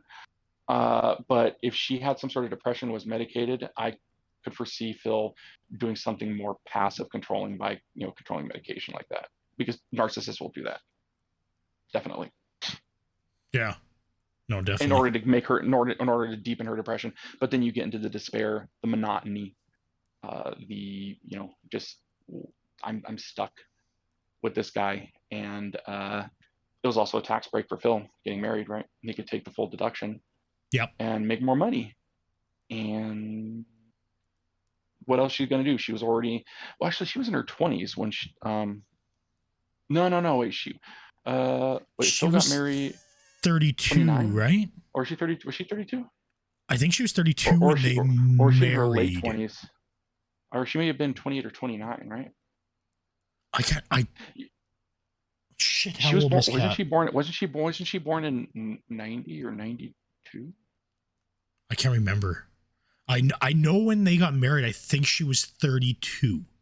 Aren't they 8 or 9 years apart? Not 15. No, wait. Because he was 10 years older than Leanna when they met. I think he's like 7 years older than her. I think he's 7 years older than her, from what I recall. It's so she'd be 33 now. So when they met, yeah. she was 29. Yeah. So there you go. Yeah. That sounds about right. So yeah. You know, she's 33. She looks the way she does. She's existing. She's probably has deepening depression, and she's there as a status symbol. Yeah. For Phil. Yeah, that's it. And he's fine to let her waste away her life that way because it benefits him. Fuck her. Who cares? You know? Yeah. It'll literally be like that. It's you were there to make me look good or to help me in some way. They might, if somebody gets injured, they might feel bad about some people, but if it's really difficult to tell with some of these narcissists, but literally if she's just suffering there, it's not really going to register on him. He'll get pissed off if she starts whining and screaming, and oh my god, it's like, you keep coming up with this all the time. It's like, stuck in the house and this is your life, and it's like, shut up. Do you think she'll ever wake up? Do you think she'll ever wake up like Leanna did? She might, but it would probably, but if she's, like I said, Leanna ended up seeing something that she hadn't seen before. She had actually, you know, it's like, oh, you mean that life isn't like this? Because she was so young, she didn't know any better. You know, and so, but Kat had already been through that. She might not. There's a good chance that she might not ever wake up and leave, just the way marriages work. But there are some, I've known some women who've been with very, very narcissistic men, or vice versa. But it's oftentimes it's the people that I've gotten have been women, who, let me just say, they were older when they finally got out. And I wouldn't be surprised if she was maybe another 10 years. People could take a lot of abuse and they could take a lot of shit for a very long time if they allow themselves to. If they have that personality type, if they're laboring under depression, this sort of neglectful, in a way, it could be, you could even classify it as abusive relationship, because he's just sort of keeping her there to languish, for his own purposes. So, but they could put up with a lot of it, and then by that time, it's, what am I supposed to do? Where am I supposed to go? Can't support myself. Don't have any family. Don't have any kids. But thank God Phil's not going to bring any children into this world, because it will be competing for attention, and he needs that control. I know. Now I think we've talked about this on Yeah, like the children come first, and in Phil's world, no, Phil comes first. Fuck children. Like, and I Phil know, is crazy. Phil is crazy. Okay, Phil is crazy, but when it comes to kids, you need to be crazy for the kids. All right, yeah, you gotta. I mean, you can't. I mean, you can't sacrifice your own health, because I've seen parents who sacrifice their own health. They've worked themselves to the bone, to the point where they collapse, and they're no longer useful to them, to anybody, right? Because well, I'm doing it for my kids. Like, but if you're fucking vomiting and you're going nuts, it's like you're not helping yourself and you're not helping the kids. It's like you gotta keep yourself healthy so that you can take care of them too. You can't work until you break down. What who's going to protect them, right? Maybe go off with maybe a deadbeat dad, or who might not be there in that particular instance. well, they'll end up like Go into Kat and Jenna in foster end up care like or Cat whatever, and right? fucking foster care, which you do not want to be in dependency court. You do not want to be in CPS coming and taking your kids away, and then they're looking at you, and they could potentially keep your kids away from you, where they could go into a foster system where, if it's not with a close family member, those kids are probably going to get raped. Just Cool. telling you, that's just how you're rolling the fucking dice on your kids getting, coming out mangled on the other side if you do get them back. That's how they work. They even had in Los Angeles County, there was a kid that was obviously getting abused and being molested and beaten and starved, and they saw it happening, and they just sort of nobody communicated, and the kid fucking died. And the county ended up getting reamed because of it, because they saw this happening and they let this little kid die. Well, we had that Die here from abuse. we had a kid here in Alberta that the parents, they wanted the kid was really, really ill, and they didn't believe in like doctors or medicine or anything like that, and they were like homeopathic medicine, stuff like that, like just like, just pump them full of vinegar or whatever, and the child died, and those parents were found guilty here in Alberta of child neglect. Yes. So we have that happen here. We have that happen here too. And it's Phil, with the way he works, he would try to monetize the kid, but the kid would just take up resources. And living in that condition, that kid would grow up to be fucked up if he wasn't taken. I could see that kid being taken away, because that kid would be homeschooled. Well, it would be Derek. It would be Derek. It would literally be Derek. He might want the kid out of the house to go to public school, but he wouldn't want to take the kid there, because that would just be too inconvenient. Plus the trolls will be waiting for them there at the public school. Yeah, to come and try to troll on his kid and murder his kid or kidnap him or some bullshit. So actually, yeah, there's an argument for doing homeschools. Like, we can't, because the trolls will try to harm my child and my family. At that point, he would have a family. Right now, he's a couple and a cat. But at that point, he would have a family. But no, Phil should not breed. Well, I wouldn't even say a couple. It's more roommate and at least, cat's yeah. pet. I mean, if you try, it's they're roommates, but at the most, it's a couple. So, but yeah, that's Phil should not breed. Yeah, it's we can start getting into a little more of this, especially when we talk about defamation and just how he just thieved, and just how he reacts to it. Like, I get next time on the next stream, we get into defamation a little more effect, and how most of his stuff is horseshit, and we can get into a little more detail. But yeah, it's fun. It's fun speculation here, Yeah, we're theory crafting is what we're doing. But so we're theory crafting. So your thing for tomorrow, nothing's gonna happen. He's gonna watch it. He's gonna clean out his fucking closet, and that'll be it. Yeah, I don't think that's going to be much. And he's going to clown on EvilAJ. He's going to probably I wouldn't be surprised if he makes up a brand new story. Yeah. He fakes a brand new story, which EvilAJ will say that's for shit. And he might cry a little bit, because, like I said, EvilAJ is the cause of everything. Yeah, EvilAJ hurt his feelings over the video and everything. No, made people hate him. When he literally said, before EvilAJ was out there, nobody hated me. It wasn't until this is how you don't play came out here that people started to be twisted into turning against me. It's like, you turned her against me. It's like Anakin Skywalker and bullshit like that. Just saying a really monotonous monotone, at that point. Yeah, except like he lost his AdSense before EvilAJ, right? The Blip TV Yeah. thing happened before EvilAJ. Yeah. So it's like Out of Phil. context. It was wrong. It was out of context. And that's another thing, is out of context versus also the fucker conflates, in my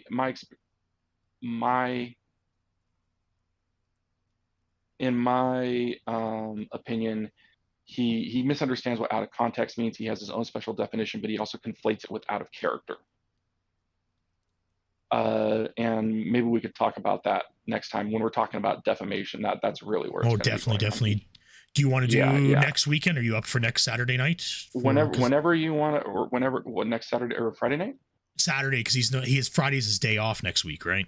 Friday's his day off. Okay, yeah. Next Saturday night.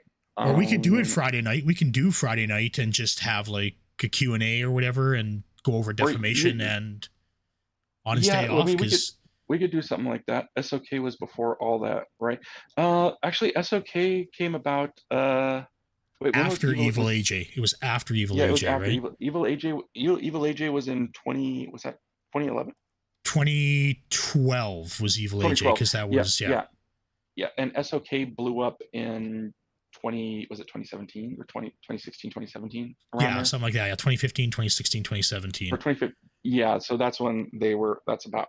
Well, I mean, I think they were around maybe for a little before that, but when we're talking about the Fred Flux era, when we're talking about that, it was okay. That's what we're primarily talking about.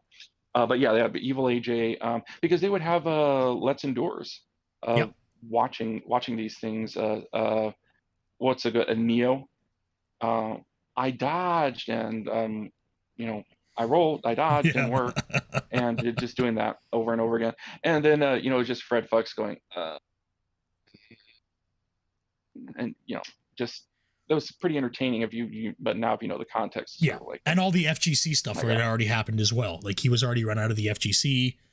Yeah. People hated him there, so like him trying to blame EvilAJ for all the hate. No, he was hated way before that. Right, but he, in his own mind, because he was getting so much money, he was equating the money with everybody loving him and positivity. But that's the only thing he uses for his success is like, it's like, guys, with the whole fucking multiverses saga, right? Like this game, like I really love this game, but the support just isn't there, so I don't want to play it anymore. And that's the only way he measures success, is how much money he made on stream. He does that every time. He does that. He's done that so many times. Like, I'm really enjoying the game, and I'm really loving it, and you guys are loving it, and you want me to play, but the support isn't there. This is something that he just repeats all the time, and it's I'm loving the game. Don't you want me to keep playing the game that I'm really having fun and loving? And it's just another way to subtly, guilt the pay pigs into, one or two of them to cough it up, and then there you go. There's the rally. One pay pig gave him $50, and therefore it was a massive rally, and everybody was going like he did on the quartering stream when he was describing, the cat paywall, Jasper's paywall. He started flopping his little noodle arms, and his triceps were, flapping around, and he's like, yeah, everybody rally, help Phil, and people just came, and then we hit the goal, and it's like, no, dude, there was like 4 people who came in and gave you money, and then Planet Jeff came in and dropped another $1,000, and then people were like, it's a fucking cat. We said we had a cat. We said you had a cat. It's like, no, you said that I just got a cat. I've already had Jasper, and it's doing that shit and banning people and bullshit like that, Yeah. And that's when he was really happy. So it's just fuck this guy, really. So, but I mean, you know what? And I'm very on the fence on ultimately what I'd like to see happen, because I would love, not really love. I mean, if he goes away, I mean, there's not that source of entertainment out there, and like the sleuthing, and it's a bit of good fun. He puts himself into it. Okay, he puts himself into it. He acts like this, and so people do this to him. And people watch him and are fascinated by it. But in another way, I just don't want him to keep, taking money from vulnerable people, because in a way you got to Exactly. say that, in a way you can say, oh well, they're dumb enough to give them their money, they sort of fucking deserve it. But some of these people are vulnerable. They do have mental handicaps. They are emotionally unstable, in which that whole thing of like, well, they fucking deserve to have all their money drained from it really doesn't apply if you're in that state. He's taking advantage, and you want that to stop, Ricky Tick. But I mean, it's just been going on for years. So it's uh, he's mean enough. He's mean enough to take. Yeah, the pedophile. He took the I'm homeless. Here's 300 Yeah, bucks. that's Okay, yeah, I'll take that. Sean. What was it? Sean. What was the guy's name? Sean. I can't remember what it is now. The Yeah, guy was yeah. living out of his car. The guy was living out of his car. The guy Hmm. gave him $300, and it's just like, Hmm. you just took money from a documented pedophile, a sex offender, a Uh-huh. registered sex offender, living out of his Mhm. car. You took $300 from him, Phil. And Yeah. even people in his own chat were just like, maybe you should just return that money. Like, and Phil was Yeah. like, no. He's a Gonna big keep boy. it. He can make the he's a big boy. He made the decision. But some of these people, it's like the way that they're making they probably really need like representatives or conservators, some of them. But seeing Phil's channel, I would like to see. You know what? I think I would be okay if Phil was riding along on such a low level of subsistence that I would be okay if he was in such a level of distress constantly, day in, day out, because he doesn't have enough money, that he can only afford to pay his mortgage and his taxes and buy real food, not DoorDash. Can't drink anymore. Can't afford to do that. Can't afford to do champions, and just watch him just exist the way that he's forced Cat to effectively exist, the way that he I think that he definitely took advantage of anything. If she had any sort of mental issues that or any type of personality problems, maybe self-esteem issues, that I'm sure he went and he just drilled right into that, mercilessly, and just broke her the fuck down, if and just to keep her there, and sort of placates her with, just making sure she has to do very little, and just leaves her alone. I truly believe Phil's Yeah, going to reach that point. Like yeah, it will eventually happen. Like he will get demonetized because he's going to say something wrong on YouTube.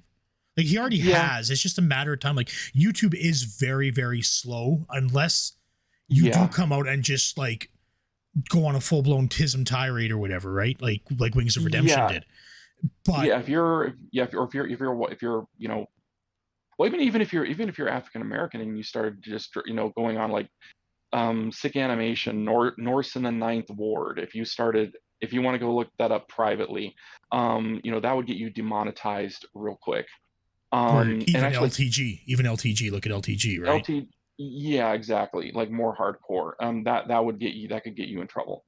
But fully, I mean, he would choose, I see here in the chat, yeah, he would try to prioritize, I think.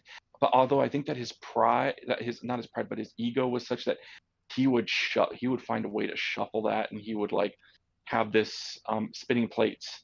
He would be spinning plates um to make sure that he got enough of his addiction fix to just barely hold on. But the thing is that when it's that bad and that deep, you got to keep, your addictions, your alcohol will become less effective. The amount of the gambling will become less effective. His score will drop.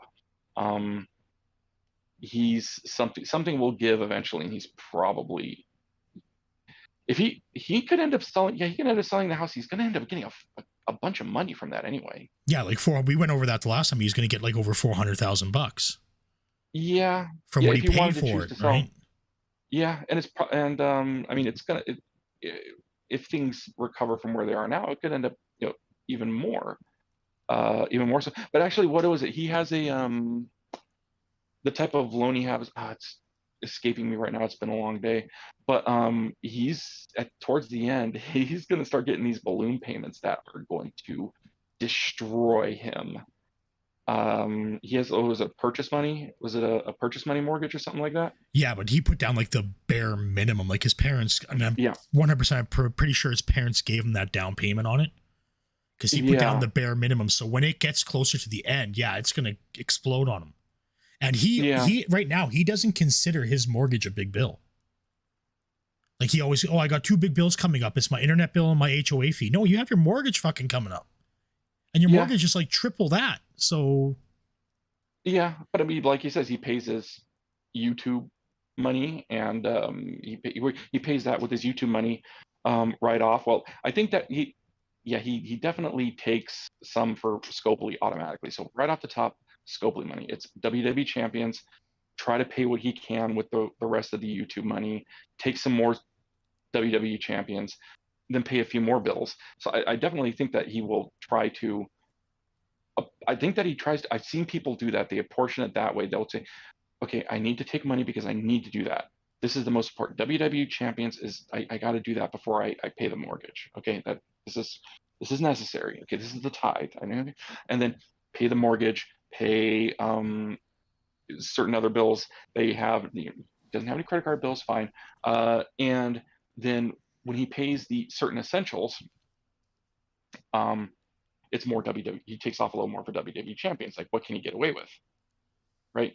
And then it's just pay the rest. and if he runs low, So just run on stream and go, guys. I'm really hurting for money right now, yeah, and I really need your but help. if he didn't have WWE champions, then he would be able to easily afford everything. Well, it's not just So WWE. Like WWE champs is a massive, massive hole for him. 100%. But there's also stuff like he way overpays for his cell phone. He's got an iPhone 6, but he's paying like 200 plus bucks a month for the iPhone 6.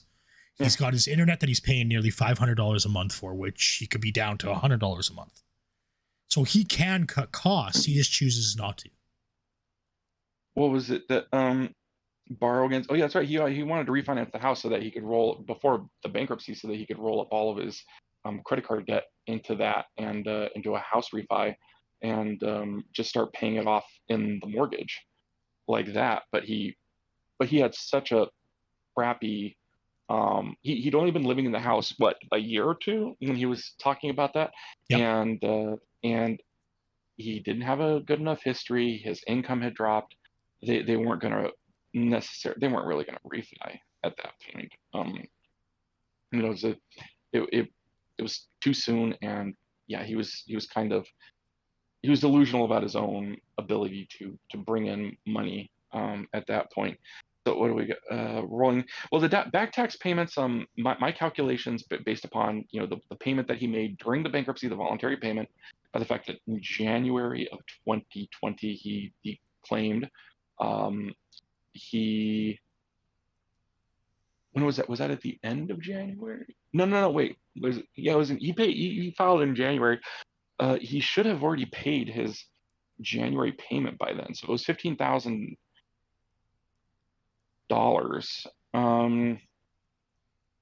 So he had $15,000. They only started withdrawing money from him in August of that year. 2020? He made one. Yeah, it was 2020, the bankruptcy. I thought he was paying the back taxes from 2019. No. So the bankruptcy, those are 2018 back taxes, federal back taxes. Okay, that's what it said on the bankruptcy form. So those are from back taxes they were from back taxes that were, the agreement was at least in 2018. Okay. And because you can wrap up multiple years of back taxes into a single agreement. If you accrue more taxes, you need to you don't tack them onto an existing agreement. You replace it with a new agreement for that, and you just recalculate how much you would pay every month. And so yeah, he had the $15,000 as of January 2020. He paying $500 a month. There were no collections because of the bankruptcy and COVID until August. He made one $500 payment in March that he performed voluntarily, which you can do. So you subtract that, so you have 14,500 by the time it was you hit August, when they start deducting it again, and he'll be done in December. if he hadn't missed any payments, which I don't think he probably would. But he's already said that the back taxes are something that he's never going to be able to pay down because he's acting like there's active interest on it and active fees and compounding interest, and it just keeps getting bigger and bigger and bigger, and he's never going to be able to get out from under it. That's his lore that he's already established. Well, that's because I think he's just not keeping his receipts. He's not like the accountant that what is it, that grassroots accounting that he uses in Renton. I don't think he's giving them the correct information for his taxes. So they just do his taxes based on what he's given them, and then the government turns around and goes, no. This is what you owe. Quite honestly, they might not. They might take a look at him, but I mean, as long as he's paying his quarterlies, they're, you know, and it seems like it's enough, they might just, you know, okay, fine, whatever. They might just do that. But when he's talking about his back taxes, this is what he's talking about, was his back taxes he'll never be able to catch up on. But he's going to be paying on those for a long time. We all know this, but that's what he's portrayed. That's what he's already told the Dents. This was relatively recently in which he was talking about how he's struggling and he's going to be paying on these back taxes for a long time, as if he owed, you know, over $100,000 in back taxes or more, right? So what's your prediction? Like January, he'll be begging again for back taxes, even though he should have paid them off? It's never going. Yeah, he's going to continue pretending like he still owes the back taxes are always there. They're always going to be looming. They're going to be looming for as long as he can do it. Until somebody hacks him again. Well, no, I mean, you don't even need to hack it. You just need to calculate. You just need to look at the bank leaks and from his bankruptcy documents. Unless you say, hey, Phil, were you lying on your bankruptcy forms? In which he'll just fucking ban you. Yeah. Or he'll say that his lawyer was a retard and just put down the wrong number. It was $150,000. Or it was $1.5 million. I was such a baller. I screwed the government out of $1.5 million in taxes that I should have paid. I had so much money throughout in 2018 and 2017. Why the fuck were you begging? You know, it's why were you saying that? Guys, why were you like that? He'll retcon something. Another taxes that he forgot to pay, you know, added onto it. Okay, so he'll make something up. He will make something up. He'll fake it. Oh yeah, he'll fake it, definitely. So do you want to get together again Friday night, next Friday then? Like, that's Phil's day off. Same way we can get around because if you're he claims he can't pay it and then gets waivers. Actually, what you would do for the back tax payment is that when you enter the agreement, you could just apply for a general waiver over everything. And the government is, like I said last time, the government's more than happy for most people. They'll just accept it out of they'll accept it as just a due course. They'll waive the fees, they'll waive the penalties, they'll waive the interest. That they just want the money they were owed. And because if you try to impose the extras that just keep compounding, it could make it so that it would be unduly burdensome on the taxpayer to try to pay back the principal. Okay, and the government, at least, the IRS is not supposed to act like a loan shark. All right, and if you've committed some sort of fraud, or if you've committed theft, like theft, the money that you've gotten that you haven't been paying taxes on was through ill-gotten gains. Yeah, they'll go ahead and they'll bend you over, and they won't ask permission. They won't even use lube, and they'll just let that interest and those fees stack up on top of you. Fuck you. God. But if you're a standard person like Phil, anybody else, fine. Just give us the money. Just give us what you owe, and just make it happen as fast as possible, just to make it smooth. And so they don't have to come back and deal with it, because if he had fucked up like he had claimed and had to get back on the plan, et cetera, they would have put a lien on his house. I already ran a property check on his house through public records and looking there for tax purposes and rent. It's in Washington. It's open. There are no tax liens or anything else on his house, but that would have been registered and publicly available. They would typically do that on people who either owe a lot or who failed at making payments on a plan already. They will go ahead and at that point they'll put a tax lien on your house. Typically the first time, most of the time they won't do it. The second time that they have to put you on a plan, they'll give you a tax lien just to make sure. Do you think that's going to happen? What's the chance of that happening to Phil? as of now, is as long as he gets, he's only got a, let me see, what is it, December? So he's probably going to pay, he's got what, $2,000 left to pay? They're not going to put it, they're not, I don't think they're going to put a lien on his house for $2,000. But what if it ends I up mean, like, what if he fucks up or something, right? And then December comes, January comes, and it's like, well, he owes more. That's going to be fake. That's not going to be real. I don't think that's going to be. I don't think that's going to be real. I think that's going to be fake. And the thing is that if he talks about a lien, it's like, oh, they put a lien on my house, and so now they can sell it at any time, guys. Oh my God, et cetera, et cetera. We can see it, you moron. It's Nice. there. It's not. Some states you can't really see that stuff. Other states you can. Washington is one of those states, and I was able to look up. The only thing that he has on there is the mortgage, no tax liens.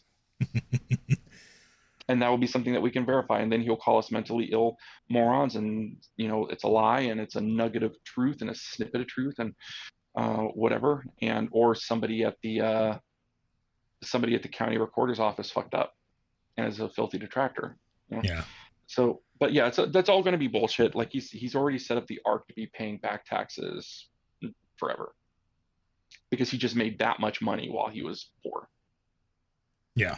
The government took the government all that money. Yeah, I owe the government like $2 million. The government took all of it and left me with, they wanted all of it and they took it, but I owe the back taxes I didn't pay. It's like he'd go through some sort of spaghetti, like as if the government took all of his money in taxes, like 2 million, but he owes the $2 million that he didn't pay in the back taxes. So he had it, but it was taken from him at the same time.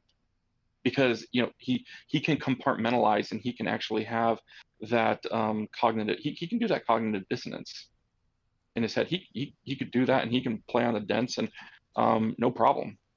Yeah.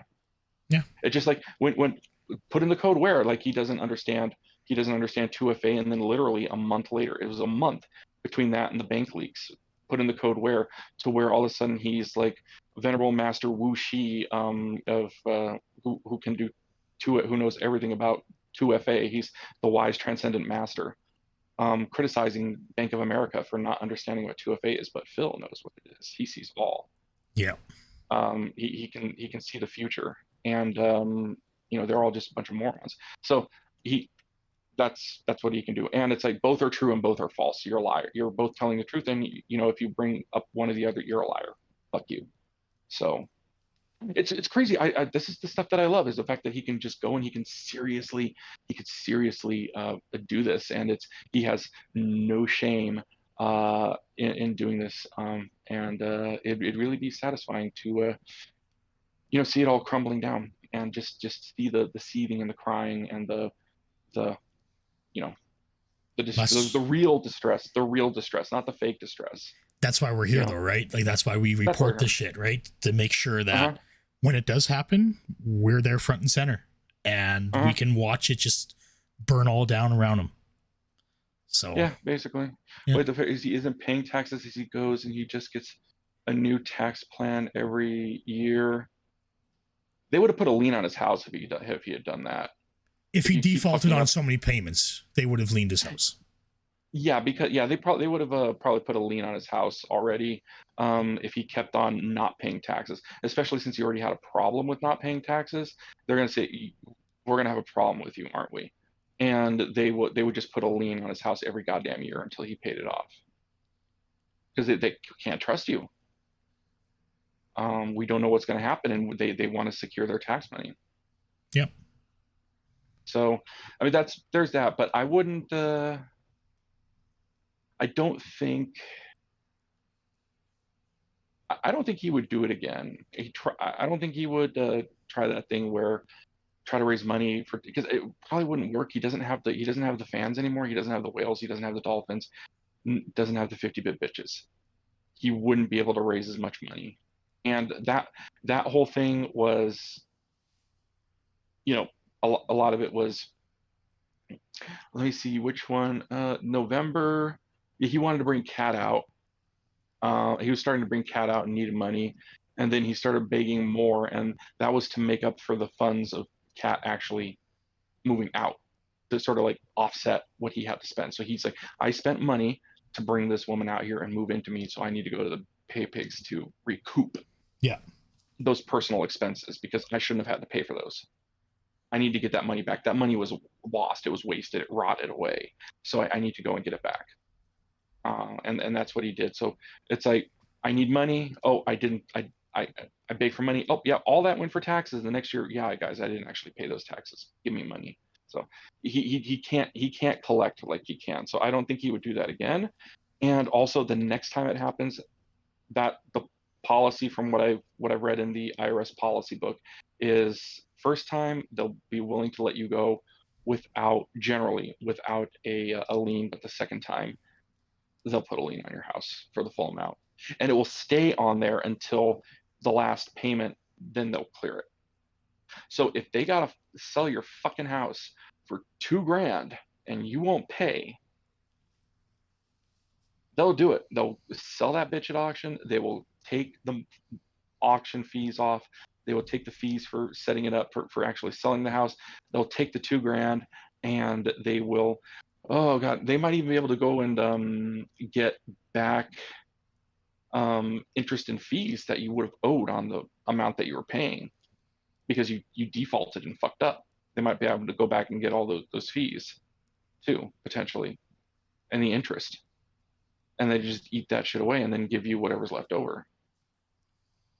Yeah, so you don't just, yeah, I don't think he would do that. Yeah. I could foresee him doing it because he's a fucking moron, but I don't think that he would intentionally do it like he did before, just trying to play a game with it. Because I think that he thought he could make enough money that he was gonna, people would come flooding into the channels and just toss all their money at him, and it would be like a bukkake party and with money and every day, and he would just be able to pay his taxes. And no, it didn't turn out that way. So, because a guy's an optimist, delusional, but he is an optimist on his own capabilities. You at least got to give him. Well, I don't really want to give him anything. So, yeah, that's one thing with detractors recommend: do not give him his shit. Could he apply for a tax plan beforehand? No, you got to actually wait for you generally got to wait for the taxes to get to a certain level or accrue for the full year.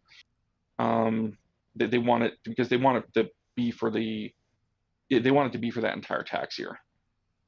And plus, if it's going to be happening, like if it's business taxes, it's going to be happening every quarter, they don't want to have to do a new goddamn plan because they have to cancel the old plan and move it up into the new plan that they have because you just can't. They're not going to have multiple plans. You're going to have one tax plan to repay everything, just one. And but you could have business taxes too, but since he has a sole proprietorship, everything is the same. All the business property is his personal property. All the income, it's his income. So you could just have it under his personal name, and it makes it very simple. If you had a corporation or an LLC that owed these taxes to, then you would have a separate tax plan for that entity.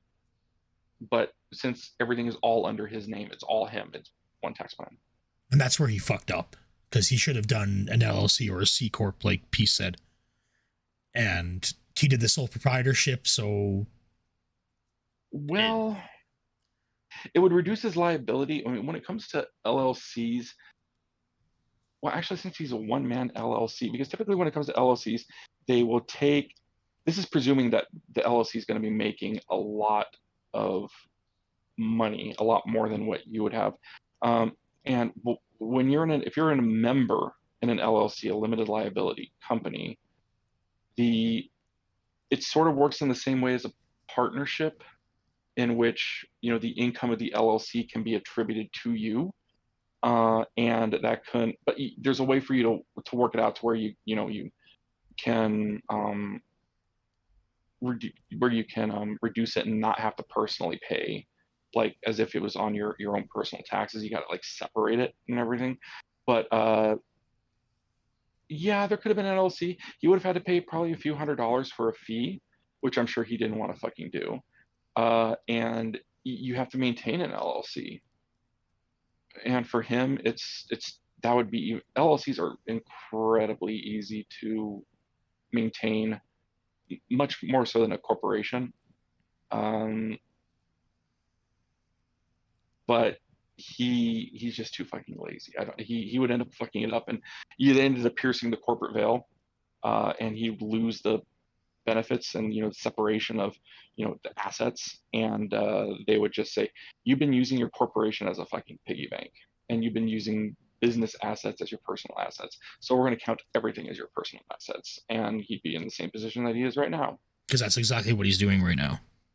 and even if he had a corporation, he would have fucked it up. He probably would have fucked it up. They would have disregarded the corporate entity and just said, then he probably would have used all that, like, corporate cards and funds for his personal expenses, intermingling, maybe even insufficient capital, undercapitalization.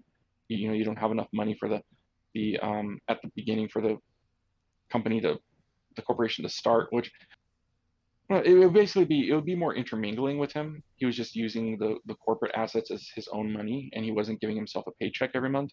And they would just say, it's all yours.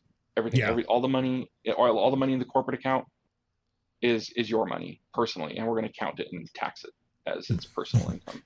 There'd be zero money in that account anyway, so it wouldn't really matter. Yeah, so it'd be misappropriation. So there would be intermingling and misappropriation, and so done. It's your corporation effectively doesn't exist for tax purposes, and we're going to come and get it out of you. Yeah. So if Phil would just end up fucking it up if you gave him $100,000. I think somebody asked this of Steve. I think that I could give him the benefit of thinking about rationing it maybe for 3 months for certain events, splitting up like 33, 33, 33, but I would probably give it more, like he'd be probably burned through it in no more than 2 months, on just the probability. 1 month easy. I could foresee this motherfucker burning through the $100,000 in 1 month easy. Fuck ton on Scopely and going out and buying useless shit, and maybe even he wouldn't go on a honeymoon because he needs to hang that over people's head for the pity. Well, that's like the $50,000 that Keem offered him could have changed his life. That would have taken care of all the tax debts. That would have taken care of the honeymoon. He could have got his new computer and everything, and his lighting and his camera, and then he could have invested it. But he just didn't do it. He wouldn't have done. No. He wouldn't have done it. He would have burned through that in a month. Oh yeah, less. See, for me, I can see Phil blowing $100,000 within a week. I can see in a week gone. Between him and Kat, gone. Don't forget the trip to the zoo. Oh yeah. He might even Uber it. He might even Uber it and tell him to take surface streets. That'd probably be $100 trip each way. He'd buy a gorilla when he was there. So there goes the $100,000. Yeah.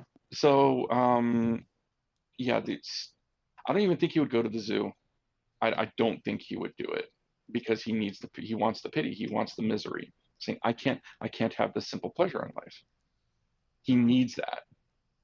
Because if he can go out and he can finally do it, fine. Fuck, you went to the zoo. Congratulations. Shut up. Yeah. He can't use it anymore. Okay. Would he get an Uber Black? Probably. Yeah, he'd want to probably Panamera 4S to take him over there because he deserves it because he's a successful businessman. Just like that's actually something about Shaggy and Scooby. That's actually something that I was thinking about from Multiverses. That's another cartoon. In this cartoon, Fred ends up hanging himself, but then Shaggy is going about talking about the perfect sandwich and shit like that. That's it's pretty on point with all the Multiverses shit that's been going on recently. So. Oh, definitely. Yeah. Okay, so Phil's done, and we're still ranting about Phil. So what do we want to do for next week? You want to do defamation, slander, and harassment? We'll put together a couple Harassment. clips. Yeah, we get some clips, and we could do also, yeah, harassment and defamation, slander. We could probably, well, because defamation is an umbrella term that includes slander and Everything, libel. basically. Okay. Slander and libel. Most of the time when people say defamation, it's going to be libel, which we could talk about at that time. But Phil uses everything. A lot of people use them interchangeably, but they do have specific terms. But if you just use the term defamation as a catch-all term, you'd be safe, and you would be correct. But if you use the word slander like Phil uses it, it's wrong. So we can just go into that a bit, and some harassment. Yeah, and what I would look at is, like I said, I would look at where Phil says something is defamation, and maybe even some places where people could have potentially, defamed him, but sometimes it doesn't fucking matter. Believe it or not, there are some theories out there that your reputation can be so bad, and you could be such an irredeemable piece of shit that even if somebody did lie about you, it didn't damage your reputation any more than it's already been damaged. Yeah. You're just, yeah. So, and therefore it can be like, okay, yes, they made a false statement, and they made it either knowing it was false or in reckless disregard of its falsity, and people understood it for its defamatory purpose. But what damage did you suffer? You are you're a serial killer, or you murdered your baby or something of that nature. It's like, how much worse can it get? Yeah. It's like, pile of baby hands. Whitey's got to pay, and the price is baby hands. So that's where it can get worse.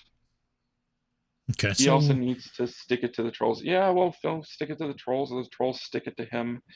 Whatever. I mean, yeah. Well, I don't know. He could probably use it. I don't know. He might actually be happier for it. Well, it's Phil we're talking about here. Just getting stuck. Yeah. Okay. So everybody, Meth Bear again, right, speaking some wisdom. Next week I'll talk to Meth Bear here. We'll set up a date to do it next week here. I'm going to get some clips. We'll try to keep it a little tighter. I think we'll try to keep it a little tighter. I think we kind of probably went a little long here. But maybe we could keep I actually a little more enjoyed compact. No, I did too. I just don't know if anybody else would say too fucking long. But I mean, there's you got people watch 7-hour stream of the Steve of the Dead things, and I do too. I love Steve's videos. Steve, yeah. Oh yeah. And I'm like, what was it? I think it was with John and Howard. I'm like, Steve, is this going to be the 24-hour stream? And then I was like giddy about it. It's like, yes, please. And so he was not happy about. He was both happy and not happy about that. So we gotta. I rag on him in the comments all the time. I love it. Like the one video he did, it was only like an hour and a half, and I'm like, Steve, what are you doing? Like, I'm not going to be able to get through work without an 8-hour fucking long video. Yeah, exactly. You got to have something to listen to. So yeah, and just So I just want to say this tonight, guys. This was an awesome stream. I really enjoyed it. Having Meth Bear on makes the stream so much better too. Just as a secret side note here, this entire stream was done on Wi-Fi. So fuck you, Phil. And it was also done using my notebook and the capture card. So, Phil said that's not possible. Well, I proved it is.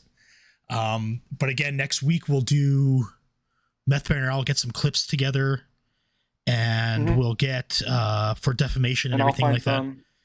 Yeah, I'll find some, and then maybe we can compare and see what might work, and try to keep it tight. So, or try to keep it very on point, so that we can Yeah, what we'll do, we'll just discuss it over the week and everything, and just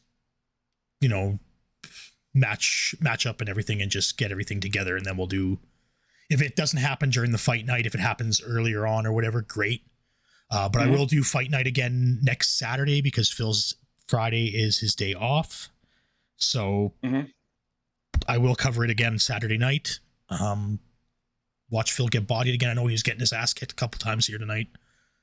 Hopefully I can get Fightcade working properly. I did figure it out. It has to do with VRR, so I have to adjust that. But again, like next week, Defamation, Meth Bear again.